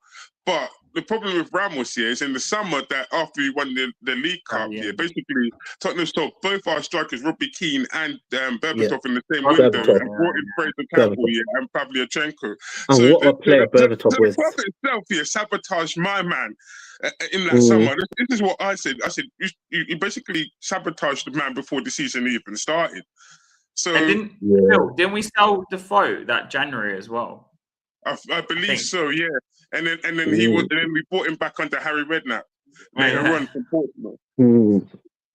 Because they sold. It tells you, that the board have zero interest in winning, TJ. If they play Winners' Cup, it's irrelevant to them. Postecoglou is the second worst manager in Spurs history when it comes from points per game. The only one is Ramos. Just facts, fellas. Yeah, no. Listen, I'm not disagreeing with it. Look, you were there. I wanted Ange out. Then I said after he won the thing, we might as well just give him until Christmas to see if he can change it around, you know, because realistically, he's a success under this stupidity ownership, man. Like that Europa League win is going to last my lifetime, 50 years. The next time I'm going to see a cup is when I'm 50. The next time when you see a cup, you're going to be 70, 80, man. Yeah, like, or meet our maker already. Yeah, one of those ones. We won't see Tottenham be successful, not under this ownership. So when I look at the ownership, all I can say is to sell up as quick as possible, because as a club, Spurs will not go anywhere under this ownership, because, like I said, they're too indecisive, and it's all about the money. You can see there's no plan whatsoever when it comes to the footballing side of it. So for me, the best solution for them is you can't have a project manager, because you charge too much as a football club. The fans ain't going to pay the top prices for a project where the manager's going to have to scale everything back, get really bad before he can get good, because he's got to identify where he's weak in the squad. And then you can't do a win now manager, because the club itself isn't in there. Yeah, it's not ready. And two, the players themselves don't want to join you right now, because there's no direction in the football club. So then what is left for you? If you can't have a win now manager, TJ, and you can't have a project manager, there is nothing left for you in the world of football. You might as well just sell up the thing and go. That's what I'm looking at right now. That's factual. Facts. You're right. The difference is, I hate to mention them to compare us to them, but the only thing I can think of is Arsenal. I mean, God forbid they win the league, but what I'm saying is, when Arsenal brought in Arteta, I think a different scenario is Wenger was there for 20 years, right? They brought in Emery. Emery didn't succeed, so they thought we'll go for a project manager, in Arteta, because he's really a project manager. Now, their fans were like us, because they paid like really high season ticket prices. Of course, like ours are higher. And they went through that stadium change. It'd been like, 10 years, 11 years at that point. They suffered the same as us. I think the difference with them, the difference with them, they actually had a connection with Arteta as well. Right. Let's make that very clear. So the time that they would give someone like Arteta and the time that we would give someone like Frank is totally different. And we have to make that clear. And two, Arsenal were in the pandemic when Arteta first come into this, so the fans were in the stadium to voice their disapproval, while the first fans are very much there to voice their disapproval towards the team. That's another key difference factual. as well. Factual, he also won a trophy in the first season, so he had something to work upon. When he won the FA Cup, it bought him a bit of time, and the fact there was no fans also bought him time as well. So that you have to factor them in. But that's all factual, correctly, the Arsenal fans protested against the Kroenkes, which pushed them to spend eventually, obviously. But also, I think they came out and said they were backing Arteta, because remember, Arteta only finished, I think, what was it, 8th or 9th in this season or something? Like, he had 2 seasons, and then their third season they had their charge will charge out of nowhere. So the club came out and basically said they're going to back Arteta. The difference is what Romero was getting out with his post is, when things are going badly, there's no one coming out. Like, it's not like about Vinay. He's not coming out and saying, we're backing Frank, we're going to go sign a couple players to help him through this bad spell, for example. I don't know. That's an example, right? But they're quiet. When things are going well, they speak. When things are going badly, they go quiet. That's what he was saying. So the difference is with Arsenal was their owners, I'm not saying they're the best, came out and said, we're backing Arteta, right? Our owners are quiet. When things are going badly, they're quiet. They don't say nothing. Yeah, and you know what? Can I mention something? Talking about Arsenal in it, even if I wanted to give Frank time, even if I wanted to give this brother time, this brother was caught drinking out of an Arsenal cup before the damn game. Like, if that don't scream sack him now, then I don't know what screams it. Because for me, I actually feel like that's a massive look. It might on the surface level of how deep our problems are, it's over here, right? It's below surface. Realistically, you shouldn't really be, and it's only a damn cup. No, but for me, Arsenal, it's like on our enemies, our ops. You know, we've already got so many Arsenal people in this camp, like, and you know his response really annoyed me. He was like, "I didn't realize." Like, come on, man! Like, you realize these small things if you knew what it was to be a Spurs fan. These small things. See, this is the difference when I was talking about they have a connection with Arteta. Arteta knows what it is to be Arsenal. Frank doesn't know what it is to be Tottenham, personally. So if we're going to go with a project manager, and ultimately if Frank will, if the owners choose to sack Frank, because realistically it's turning into a fact. It's a fact that we're not improving. We're not, clearly. I think the only manager that could come in and maybe reconnect with the fans, and, you know, balance, you know, the Frank out, the Frank in camp is Pochettino. Yeah, it's Pochettino. First and foremost, Thomas Frank here is a coach here. How much time do you think he's had on the training pitch to coach this season, TJ? Because really and truly, you have to factor here that he's playing 2 games a week. So we're playing Wednesday, Saturday, Wednesday, Thursday. So he's had hardly any time yet on the training pitch to implement his philosophies. So as a coach here, I don't expect him to coach many players this season, seeing that he's been playing games most of the year. So I would put that one back. And 2, with Pochettino, when he came in as a coach here, it took him months to implement his philosophy and his style of play across to the players. At the beginning, we were absolutely awful at the beginning. It was only after the Aston Villa game where Harry Kane scored in the last minute with the free kick here that turned it around there, and then we started to uplift. When Thomas Frank came in here, I said that Thomas Frank is a slow burner because he only need time on the training pitch. The problem that we had there, right, is that because we won the Europa League, we qualified straight for the Champions League. So this poor manager doesn't even have time on the training pitch to implement any of his styles or philosophies on the players. And the players were brought in. This is where I say the club let him down. The players were brought in late, TJ. So so the pre-season was essentially wasted. The problem with Tottenham here is that they're so lapsadaisical. They do their business from the last week of the window. It's like they waste the whole summer, and it's the last week of the window they decide to pull their finger out. And then we signed Simmons in the summer, and we signed Mawani. Both of them, were panic signings because we didn't do what we were supposed to do in the beginning. We didn't buy what was needed. So Tottenham ended up panic buying, and bought those 2 players in. They didn't even look and see if they fitted Thomas Frank's system. It was just like, look, there's your players, get on with it. None of them solved the problematic position on the left-hand side. None of them solved the problematic position as left-back, because even before the season started, we said Spence can't cover the left and the right at the same time.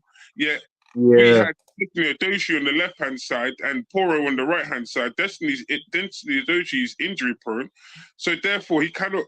So if Spence covering for Spence, the Spence is covering for Edochie. Who's covering for Porro? So the squad was a week for a morning. So I'm looking at this and I'm thinking, I can't blame Thomas Frank for that. This is negligent from Lange, negligent from the technical directors. They're supposed to support the manager and put in the players that he needs to be able to implement some style of play. The thing is, I don't think he will be given time. That's my honest opinion. And I generally don't feel like that the players are buying into the way we're playing as well. And you will say that he needs time to develop these players and make sure these guys are playing the style, but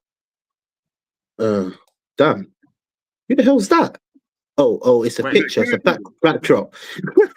It's a backdrop. I was thinking, what the hell?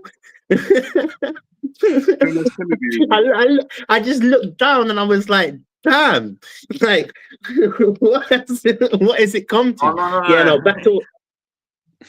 Back to what I was saying. I don't think Tottenham will give Frank time, personally. And that's also an issue. That's the issue. We have this issue because I don't think there's no time. We're already as low as it is, you know. You clearly said the reason why we bought Frank in was to stabilize the club, you know, and we're not stable. We're not stable. We're not. I think this is the first season. Savage says it all the time, yeah, and I'll say it again. Right, this is the first season that Spurs don't have Kane or Son to cover them this season. There's none of them to cover them this season because over the years I've said it before. This is why I was when the time came, I said Kane has to go, yeah, because really and truly, Kane was actually like a crutch to Tottenham Hotspur. They were hiding behind him. He was basically carrying the team, and so was Son Heung-min. They were both carrying the team along. Yeah, this team was bad, but but we could score with those two. Yeah, we knew we could score. It was whoever the defense could hold out. That was the problem with really and truly. We should have built this club should have built around those two. Instead, they didn't. They just cashed in on those two. And we wasted so much money. We wasted so much money on players that didn't fit the system, or players that clearly wasn't the right prop. You know, I didn't have the same ambition. Look. That's the story of Tottenham. That's why me and you are Tottenham fans. we expect the same. Well gone, my friend. What are you saying? James, you're right. All right. How are you? All right. Everybody all right? Yeah. We're good, my friend. We're good. I'm devastated. I'm just so drained, and I'm so fed up with watching Tottenham. I've just gone on to other stuff at the moment, like travelling and doing those overtime work. I was so pissed off on Wednesday, wasn't it? I just couldn't watch it anymore. I'm just getting so bored of it. And everybody, there's a lot of negativity on Twitter. I get the frustrations, but everybody goes, yeah, sack him. If we bring in this guy, the squad's still there, the shitty squad, I think.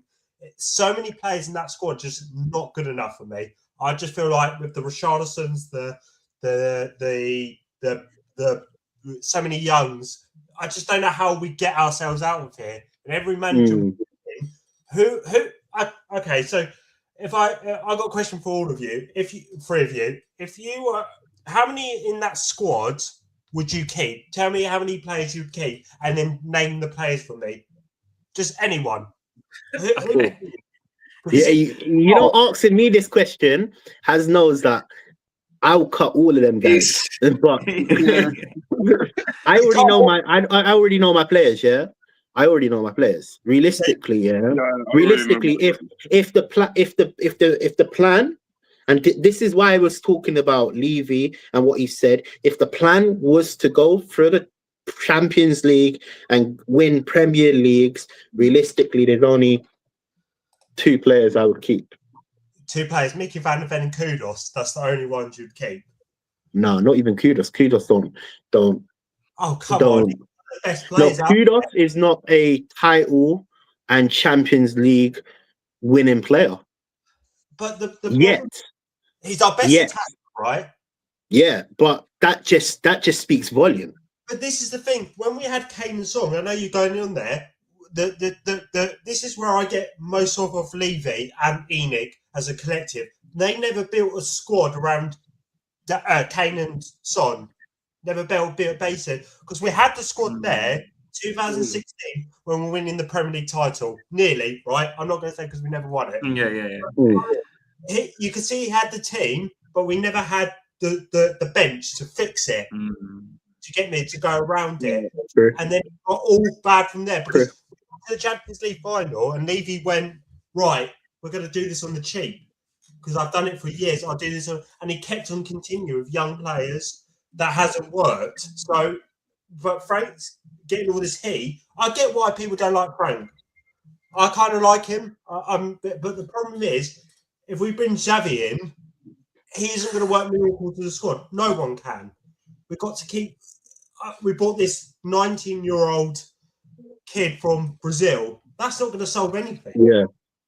Because the problem is, we need to get players in now, like ready-made players. That's all I'm going to say, because I think, you know, this squad. I think next couple. We need experience. We clearly need experience. We lack experience. We've got too many young players, and we're no. See, for me, we definitely need experience, and we've got too many young players that we rely upon. And for me, like even up to the Bergvals, the Archie Grays, you know, you can say the Teletubby Tails, that's what I call him, you know, even the older bears, even if you don't put him in that crop, you know, we have too many young players that don't have experienced heads around them, you know, and this is a issue that we are facing, because we are relying upon these players to actually perform week in and week out, which, yeah, they get paid the big dollar, but let's be real, realistically, they're still developing in their game, you know. They're clearly far from what we actually need to do, you know. Realistically, they're far from what we really want to do. And again, it's about bringing in real quality. And see, for me, I'm surprised our first signing is a left back. I personally would have gone with a midfielder, you know. We're seeing Conor Gallagher, links to Conor Gallagher, you know, Ruben Neves, you know, Ruben Neves. I feel like, look, obviously Gallagher is a step below. See, when I say step below, my true ambitions, this is what I'm saying. My true ambitions is to win the Premier League. If you want to know what I want to do, I want to win the Premier League. So a player like Gallagher is not a Premier League winner. That's my true ambitions. But realistically, where we are right now, TJ, you can't just run. Before you have to learn to walk before you can run. You can't you can't be coming from 17th and just going straight to the no, league. Yeah, I know. Along the way, and so if Gallagher is that level up here from what we are, we have to go for Gallagher. We need to step there, innit? Yeah, no. You didn't let me finish. You jumped the gun. Right now, so I was just about to say, right now, we are nowhere near where we should be or where we should be going, right? So we have to step below. That's exactly what I was just going to say, but you jumped in and you thought I said, oh, but realistically, if we were going to go for the Premier League, Gallagher's is not the quality. But right now, we need players like Gallagher's. We need players like Ruben Neves. I think Ruben Neves will slot into this midfield, you know, easily, you know. And the problem I have now today, in my opinion, is because of where we finished 17th and where we are in the league and what's going on around the club. What players are going to walk on to play for Spurs? Let's be realistic, yeah. So we either have to really overpay to get a senior player in, I think, at this point, or we're going to have to get someone there and gaslight them into some project and think, yeah, we're just here now, but in 2 years or 1 year, we're going to be back in Europe, for example. I don't know. I don't see any other way we're going to get a player. We're going to have to overpay or try and get cast-offs of other teams that players are not playing and just be like, okay, we'll give them a go. To be fair, I think if we went to Fulham and went Sander Berg, do you know, the midfielder and the Norwegian guy? Yeah. I think, right, as much as we need better than that, I think in the moment we'd be perfect, and I think we can get him off Fulham's hands, because this is going to sound mad, but we are like the same level as Fulham because of where we're in the table. They're probably not better squad than us, but if we don't offer 50 million for Sander Berg, that what you just said about overpaying, I think that can work tremendously. That's just what I'm throwing out there, because he was at Burnley. This is an Norwich win. We're going to have to overpay, I think, to get players. I don't understand it. Better this squad, because we've got such a deep trouble. What we got, I remember everybody having a go at. You remember with Johnny Cardoso, right? The guy. Cardoso. Yeah. He would have been perfect for Spurs. But it's Tottenham. Yeah. It's true. Perfect, but he's gone to Athletic now. I think we should go and sign. Neves would be perfect, but what you just said, I think he would be absolutely stunning in this league, because he would control that midfield. We need a. You know what? And even up to players like Ivan Toney, you know, this is the market we're facing, you know, and because let's be so real. We're not attracting the bigger players. We won't be because the way the squad is, the way our ambitions are, the way we are, attractivity, the way, not even just that, the way the ownership is run, the promises, Romero saying they lie to us, that causes massive problems to our transfer plan. What player would want to put their future at jeopardy, So Ivan Toney's we need to go talk to. Ruben Neves, Gallagher's, and realistically, January window is a hard window to convince players to move hard, like midway through the season. That's another issue that we're going to actually face. But I think we need to look at La Liga, perfect league, one of my favourite leagues. I think we need to go and get some of them who can just get their foot on the ball, pass it out. There's a couple of wingers I actually kind of like, but there's a manager I like in Espanyol called Gonzalez. He's from Espanyol. I think he'll be. Espanyol.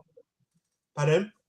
No, I was saying Espanyol. I was saying it when you say Galar, when you were saying the manager, I was saying the team he was managing. Yeah, but carry on. He's managing. I think it's not about the over the years. It's not about the money you sign. It's about the players you get. Because Aston Villa haven't spent a lot on their team, but they bought right, and that's what I think the problem is that we need to get. Yeah, we want to get to top players, and I think we can do that. But Aston Villa don't sign anyone ridiculous. They got Onana for 50 million. That's crazy, and he's been excellent for them. And they got Morgan Rogers from Middlesbrough. We need to start doing that instead of just going for we're going to go and get this guy from left back. We can do it with Spurs.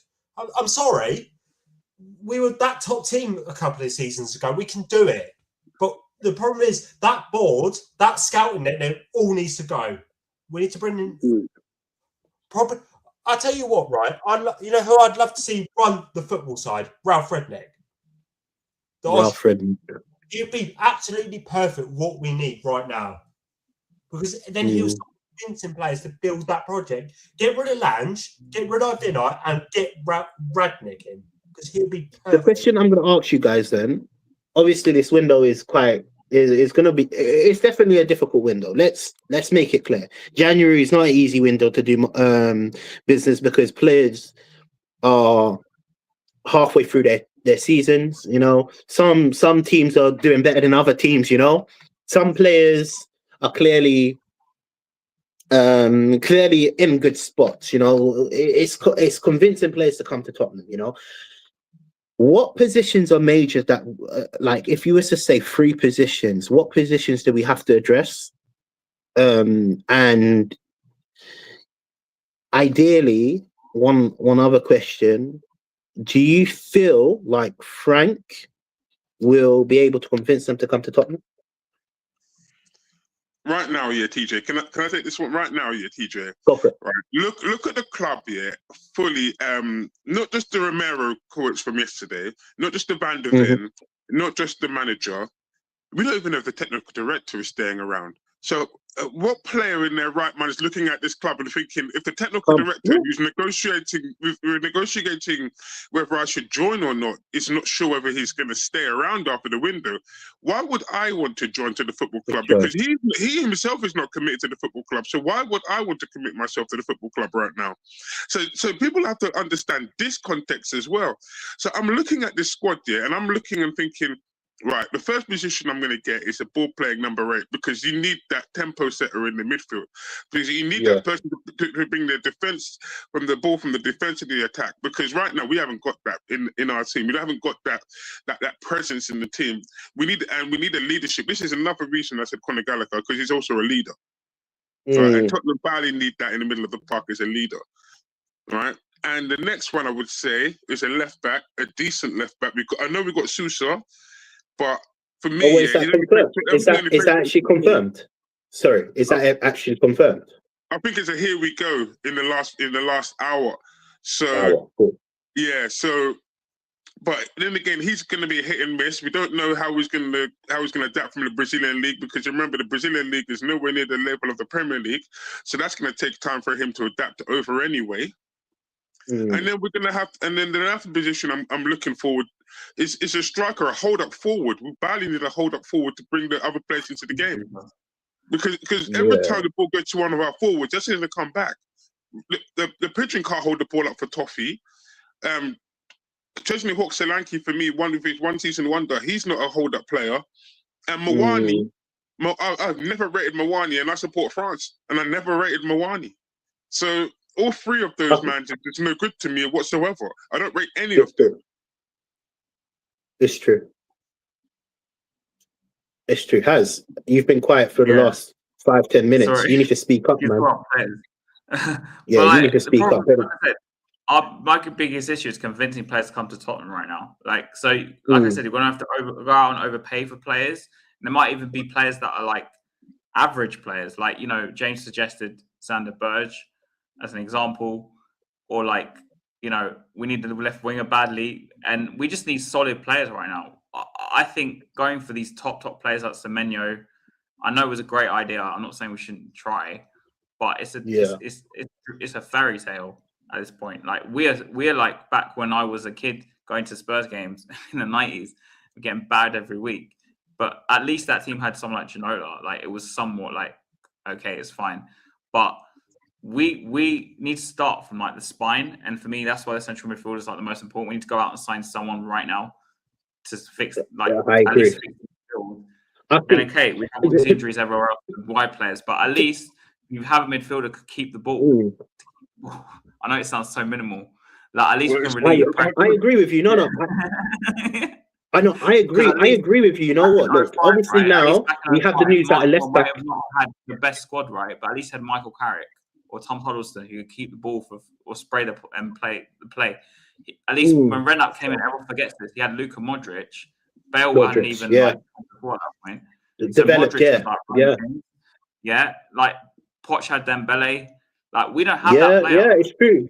A midfielding player is very key for that's what it's ironic you said that, because what did I say against at the start of the show, a whole hour and 45 minutes. Yeah. I said our midfield is the anchor point of the problems that we have. Without an anchor, we are clueless.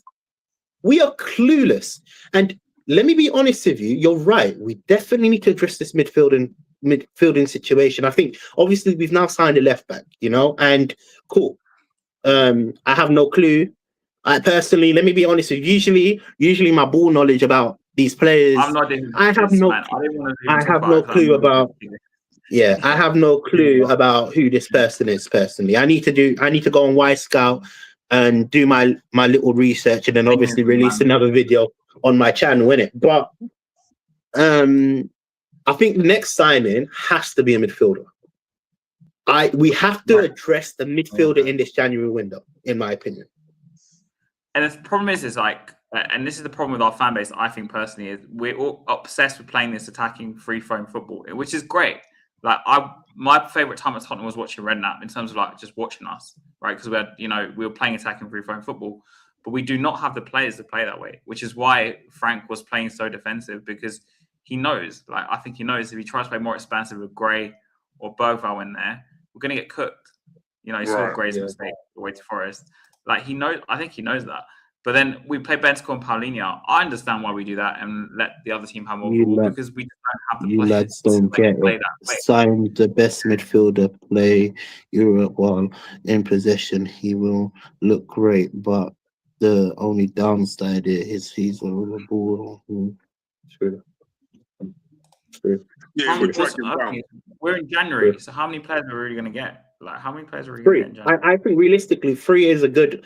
I think for if you were to say it was a successful window, 3 players would be ideal for a successful window, in my opinion.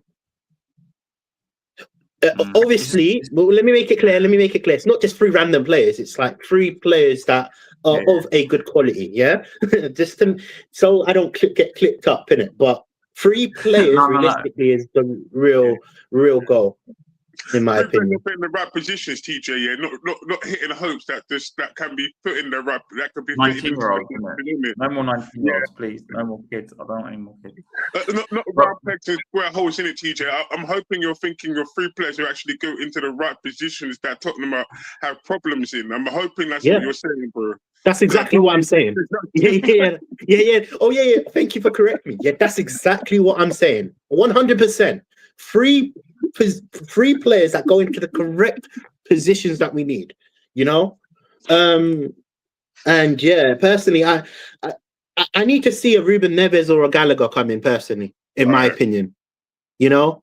And then obviously okay, cool. Now the question is, do we actually need a winger? Yeah. That's the question I'm just putting out there. Do we actually need a winger?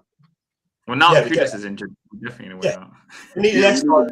Oh, our left side is absolutely gone because if Kulusevski comes back, I think we need left and right just as backup, as a quality. I think we need a striker and 2 wingers. I think we need. That's my positions. But we're going to get a striker now. I don't know what striker is really available now. I don't know. Like Ivan Toney. Toney on loan. I don't know. Tony said he won't come back until after the World Cup, after the summer, innit? He wants to finish. He wants to wait till the summer before he comes back. So that Ivan Toney one's out of the question. But yeah, I agree with you. They need to get a striker, but I just don't know where to go. But I agree. They do need the left winger and they do need the right winger. They need a right winger now because with Johnson being so. But this is another problem with Tottenham. They don't plan. There's no contingency plan here when they set a player. There's no plan from. It's no plan as into and TJ. You said it earlier, with Conte, right? If you're going to bring Conte in here, have a plan for Conte. And if you're going to sell a player, have a contingency plan for when that player goes here, that you know that you're going to buy another player. When you look at Brentford, for example, or when you look at Crystal Palace, they'll sell a player, but they'll buy a player in that same position. So they swap like for like. When Tottenham do it, there is no plan or strategy behind it. Son left in the summer, right? That wasn't the problem with Son leaving. It was the fact that Spurs didn't buy a left winger. You didn't replace him. Yeah. And that was my issue. We could have got Lookman, you know. We could have just gone and bought Lookman. And anyway. Nah. I don't like him. I just feel like his attitude's poor. You can say that with Tony. When he was at Everton, he didn't really stride it. I know he was younger. It's hard, isn't it? But I feel like that we need someone, definitely a defensive midfielder, I think, to cover Paulinho or to play alongside of him. But I don't know why Frank doesn't play Bergville alongside Paulinho because he loves his Bentancur. I'd get rid of Bentancur in summer or do a Bentancur, swap you with Sander Berg. There you go. Yeah, but the problem with Bergville, is that Bergville moves on 90 seconds a minute. He'll get the ball, but he'll give the ball away. He doesn't stop, and think about his pass before he does it. Yeah. So it's like he'll get the ball and then he'll give the ball away instantaneously, or he'll go with the ball, then give the ball away, and then he'll be out of position. And then Paulinho will be one against the whole of their midfield, and then you'll see Tottenham get ripped apart because you'll be like. Problem is, he gets it, either runs and then he just loses it, or he just tries. He tries to get rid of it. I don't know. I don't know what he's doing. I'm confused whenever I watch him play. And that's Go on, Has. I'm gonna say that's a danger. For me, we need to buy a midfield. Like we so badly need to buy a central midfielder to come in and just solidify, like keep the ball. I know it sounds just keep the flipping ball and try and orchestrate attacks and like. Because, there's a reason why our through balls are the lowest in the league, because we don't have a player ready to play. We don't have nobody to transition from the defence to the midfield. Yeah, it's true. Savvy, but Savvy's, I'm sorry, he's been poor since he's dropped. Oh, bro, listen, bro. Who told you about Xavi? Has. Let me make it clear. Yeah. I didn't want Xavi Simons. I said it when the links were happening. I was saying, too young. Yeah. No, I was saying. I think he's playing alongside poor players that has allowed No, him. I've seen too much of him. I've made my assumptions. He's a luxurious player, and we don't need a luxurious player. Look, he might be a good player. I'm not saying he's a bad player. I'm going to make it clear, maybe because a lot of people didn't see that stream when So the context is Xavi Simons could be a good player for Tottenham. Yeah, I'm not saying he's not a good player. I personally didn't want him at Tottenham due to the fact that our issues is not the fact that we don't create chances. Well, we do create chances. We don't. Our issues are that we don't create chances. Let me make that clear. But Xavi Simons is more of a luxurious player, and we right now need a player that can actually work hard on and off the ball. You know, and that's a issue that I felt like Xavi Simons is. It's like Salah, for example. I'm not. They're not exactly the same players, but Salah is a luxurious player. Yeah, he might not do nothing in 90 minutes. You just let him play wherever you let him, and then you let him play wherever he wants. Covers his when he's not. Do you know what I mean? Yeah, I get it. Exactly. I understand what you mean. You understand what I mean, right? Yeah. We're not the team. See, this is what I'm trying to say. We're not the team that can afford to have a Xavi Simons in our squad right now. If we were the team that dominated the ball and had control of the game, we could let, say 5 minutes of the game, 10 minutes of the game, the other team have a phase. And then what will happen is in that phase, maybe Xavi would score a goal or something straight after. And let me just make something very clear so a lot of people don't get it mixed up. I'm not saying Xavi Simons is a bad player. I never said that. It's not come out of my mouth that I'm saying he's a very bad player. No, I'm saying that right now our issues are bigger than Xavi Simons. We need more. We need real players that are going to take the game by the scruff of the neck. That's why I'm saying players like Gallagher, play like Nuno. You get where I'm coming from. We need players that can actually perform in a bad team, in a good team, you know. I'm going to help you, because I watched RB Leipzig there last season, and I watched Xavi Simons, and RB Leipzig struggled last season. And Xavi Simons went along with the struggle. He didn't step up here and say, well, Leipzig is struggling here. Let me be the man and let me carry the club up. He just went with the flow. And this is why I didn't want Xavi Simons, because I said, and the times get rough with Tottenham Hotspurs here. You're not going to be able to step up and stand up. And this is what the club needs, is someone to stand up. Exactly. You don't have that. That's what I was saying. I was actually saying that during the summer. During the summer when we were linked, when we didn't get Eze, when we didn't get what is it called? Gibbs White, and we didn't get Eze. Yeah, my next person that I really wanted, and I knew it was unrealistic after going for Kudos, but I wanted Paqueta from West Ham. I really wanted Paqueta from West Ham, you know. Because realistically there was no options on the market, and I felt like that's the next option. And then obviously we got the move for Xavi Simons, right? And I think, look, let me make it clear, I think he's going to grow. I think Xavi Simons, look, we've signed him on a long deal. There is a future for Xavi Simons. It's just we need more men, not boys. That's if you understand that statement, then you understand where I'm going. You need a leader. Yeah, we have no leaders. We have no leaders in this team. We have no leaders. Maybe Paulinho a bit. I don't know. I thought Paulinho was a perfect signing for us. I'm actually still saying we should sign Paulinho out after. My camp, TJ, we had that talk on that stream ages ago. Like with Xavi, I think it was partly a panic buy as well. Of course. Also, because he's at age, he's 22. I knew from the start he was going to struggle because of his physicality, potential, his style of play. He's young. He's bad. I'm like you. No, but he's still young. But he ain't the player to bring in at this time. Like he's still young, like Archie Gray, Bergval, you know, Teletubby Tell. It's the same. It's the same script that we're going with, and then obviously now there's Suso. Yeah, you know, it's the same script. So Ellie, can you go on your phone? Yeah, you know, Ellie put something in our group chat. It's something she just recently, and it's summarized. It's summarized this statement that we're making. It's like doing the same thing. I can't word it. I can't go on my phone. The definition of insanity is that what Ellie put down? Yeah. Definition of sanity. Over and over again, and expecting a different outcome. Yeah, something like that. Yeah, something like that. Yeah.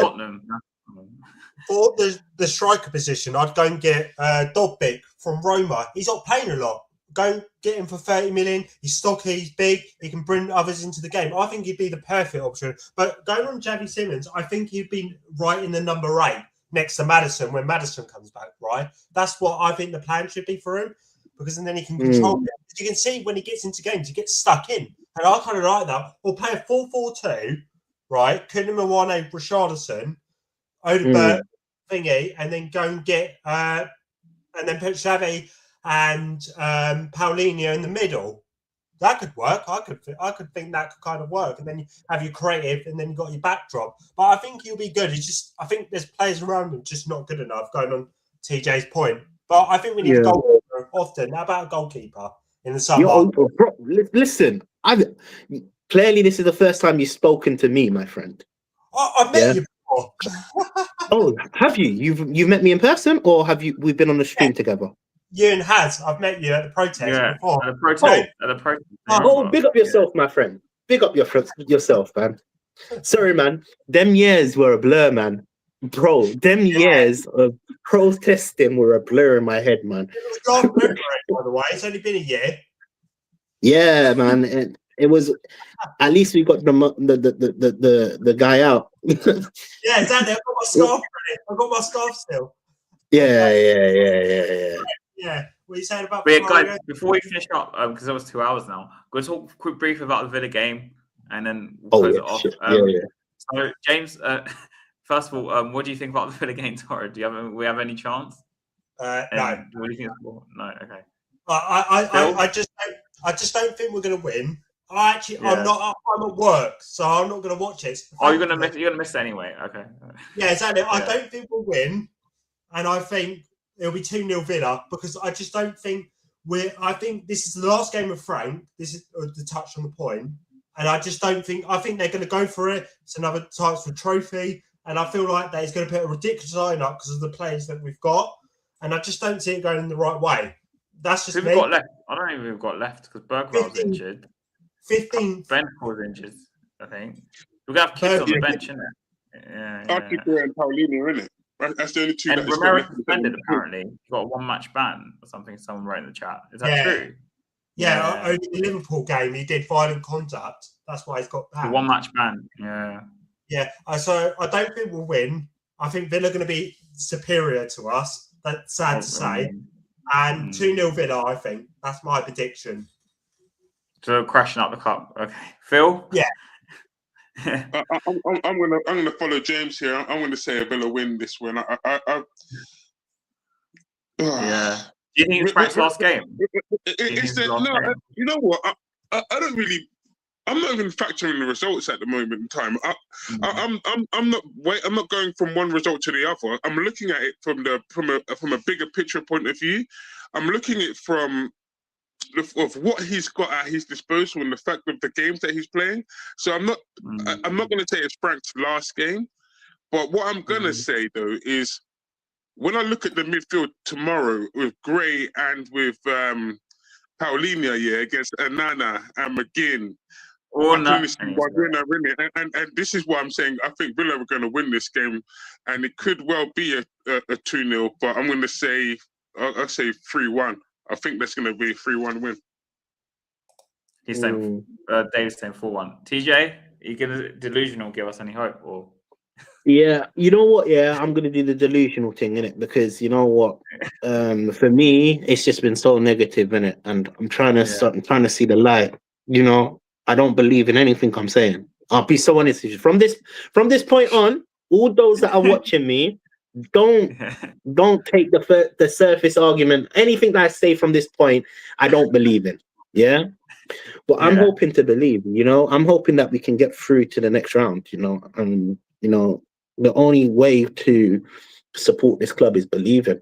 And I'm hoping for a close game, 2-1, I don't know where the goals are coming from, and I don't know how we are going to score. Like I said, this part of the stream is delusional. Yeah. If you've just come back on it, I'm even saying everything that's coming out of my mouth is delusional. But I'm hoping. I'm actually hoping that we can win. Because I think it would lift the fans. Let's just see a win. Going, like, if we win against this team, we could go to the next round. And it's a good opportunity. It is a good opportunity. We're home. Spurs are away, isn't it? It's at Villa Park, isn't it? This game, yeah. No, we're at home tomorrow. No, we're home. It's at home. Yeah, it's at home. I'm working. If you're at Villa Park here, right, I would say allow Villa to come on to Tottenham, yeah, and then hit them, and then because you're at home, yeah, the emphasis is on the home team to come out and attack you. I would say give Villa the ball and let them attack you, and then use the pace play on the counter. Run behind. That's what I. Yeah, and play on the counter. Right, exactly. But because we're at home, yeah, you can't play that way because the home fans themselves will never allow you to play on the counter attack at home. Because they were in the front, in it. So this is the problem. But this is why I say I can see Aston Villa win here because ultimately, let's be real. Aston Villa will win this, but I'm not going to predict for Aston Villa to win because I really want to go to the next round personally. And I think it could be a draw mainly because Villa might rest players and we could go to penalties or something, and then go to penalties. Yeah. I hope that is the scenario where we could actually win in penalties. I'm not joking. It could be because I think tomorrow is literally I think Frank knows this could be his last game, and he's gonna just chuck everything at it.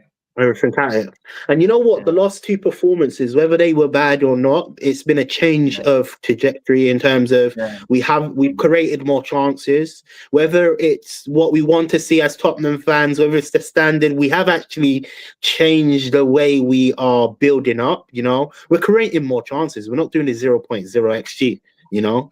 So for me, I think Frank, we could win this, man. I'm just hoping. Please win. That's all I'm saying. And look, if you ask me why do I believe this, bro, it's all delusion. It's all delusion. But great. I'm hoping for 2-1. Anyone going to the game? Is anyone going? Yeah, I'm going. I'm going tomorrow. Yeah. I'm going to be outside the ground. You're outside the ground. Yeah, I'm outside the ground. Also, before we finish up, James, are you on other podcasts or whatever? Or do you have a channel or anything? Where can we find you next? I really want to set one up, but I haven't got the time. I'm working a lot, but I will set one up at the moment. Set one up, man. Yeah. Set one up. I love it. I love conversations and stuff. I really like that stuff. So I'm giving my opinion. I love giving my opinion. If you know me, I'm giving my opinion about Spurs because I've been a bit frustrated, and this helped me release my anger. I've got patience with you, mate. I was fuming yesterday. I was really pissed off the whole day. And I got people messaging me from work. Hey, you lost 3-2. And then they texting me pictures like the table and stuff. And these are my both deputy managers, right, on my phone, texting me. Yeah, you're worse. You're worse. You know what? I have 2 Arsenal managers, and when Frank brought out that flipping cup, I know. Bro, my manager sent me the picture before the flipping outlet came out. I didn't even realize. I'm thinking, what? Some AI image, generic. My manager broke the news to me. That's how I have to deal with. And these men are just winning the league. Whew. Hopefully they don't. Phil, I know you got a channel in it. Yeah, I got my BFG. Right, come on over. Me and Haz did an episode on Monday. We did a Digimon episode. I thought I'd just come on today to return the favour. Big up Haz here for that episode on Monday. And I thought I'd drop in a lovely joke as well. But yeah, thank you very much for having me on. I'm going to go on the 2 marks in a little while with my mate, the Cookmaster and the Sheriff. So guys, if you're believing us, go to 2 Mark show. If you even us, right? And thanks for having me on. And TJ, nice to meet up. James, nice to meet up with you as well, mate. Pick up yourself, man. You're always welcome, man. Jump. We do the show every Friday, man. Click on it, and it's fine. We do a show every Friday, man, for the last 2-3 years, man. It's 2-3 years. Me and husband. Yeah, man. It's nice to see you got close on TJ actually, because I see you. Right, thank you guys. Yeah, man. Right, yeah, you know what? I'm going to leave you guys there. I'm going to go join the 2 marks. So thank you very much for having me on. See you later. See you guys later, all right? I know who this guy is. Okay. Yeah. Take care. And TJ, your channel in it, Into Spurs. Please go subscribe. Yeah, man. You know how it is this year, man. I'm releasing a lot of content this year. I'm keeping it up. I don't know how I'm doing it. Like every single damn. I'm doing a lot of content. Just in the works. I've got a new show coming out. But I'm gonna be actually doing the preview next Friday. So. That's what I was pissed about, man. I was meant to actually broadcast it at the start, innit? So that's in the works. So then me and Robbie will have a new show coming out, and that's going to be weekly. And yeah, man. And then every match, I'm going to be doing a match reaction. And yeah, man, just subscribe, man. Carry on following me. If you dislike what I have to say, use the comments. I'm a big cookie, man. Like, what I'm talking about. Yeah, I might be deluded. Look, no opinion's wrong. You know what I'm trying to say? Like, we have our own opinions about Tottenham. We have our own love for Tottenham. That's how it goes. And yeah, man, carry on subscribing. Thank you very much. Yeah, it's no okay. worries, my bro. You're always welcome, man. The link's always in the chat. Yeah, always put it. So yeah, come on. Yeah. You know what you need to do? Send our number. Send your number to the not the comments, to the chat that is on here. Yeah, private chat. And then you just add him to the group chat, man. Yeah. That's the best way, man. Yeah. Oh, let me do it now. Yeah, that's the best way, innit? But yeah, look. I don't have to set up a channel. I'm not very good at it, so I'm getting my dad to help me. Because with like StreamYard and stuff, so give me a bit of advice. Yeah. Put your number in and we can add you to the group chat if you want. Yeah. Well, yeah. You got any content coming out? Well, until after the game tomorrow, we'll have some content. But yeah, so I'll have a match review after the game tomorrow. At some point. Yeah. Because it's a late game, so I don't know what time it'll be out. Probably might even be out. Yeah, it's always gonna. For me, that's what I find difficult. I actually find difficult releasing the video straight away. I'm always rushing and then. I'm with you. Yeah, I'm always rushing. I'm always rushing to like, and even like this last preview, bruv. Yeah. That last preview, there was so much shit that went down, bro. I missed out a few things like Bentancur getting injured. Like it's difficult. This is the first year I've actually decided to like release content. Proper. Yeah, it's been difficult, man. But we move, man. We move. I don't think it's true. He's just Frank's been stacked. So no, he's not been sacked. It's just a joke. I know who it is. Okay, fair enough. I'll send it. All right, take care, guys. Come on, you Spurs. Yeah, see you later. Peace out. Come on, you Spurs.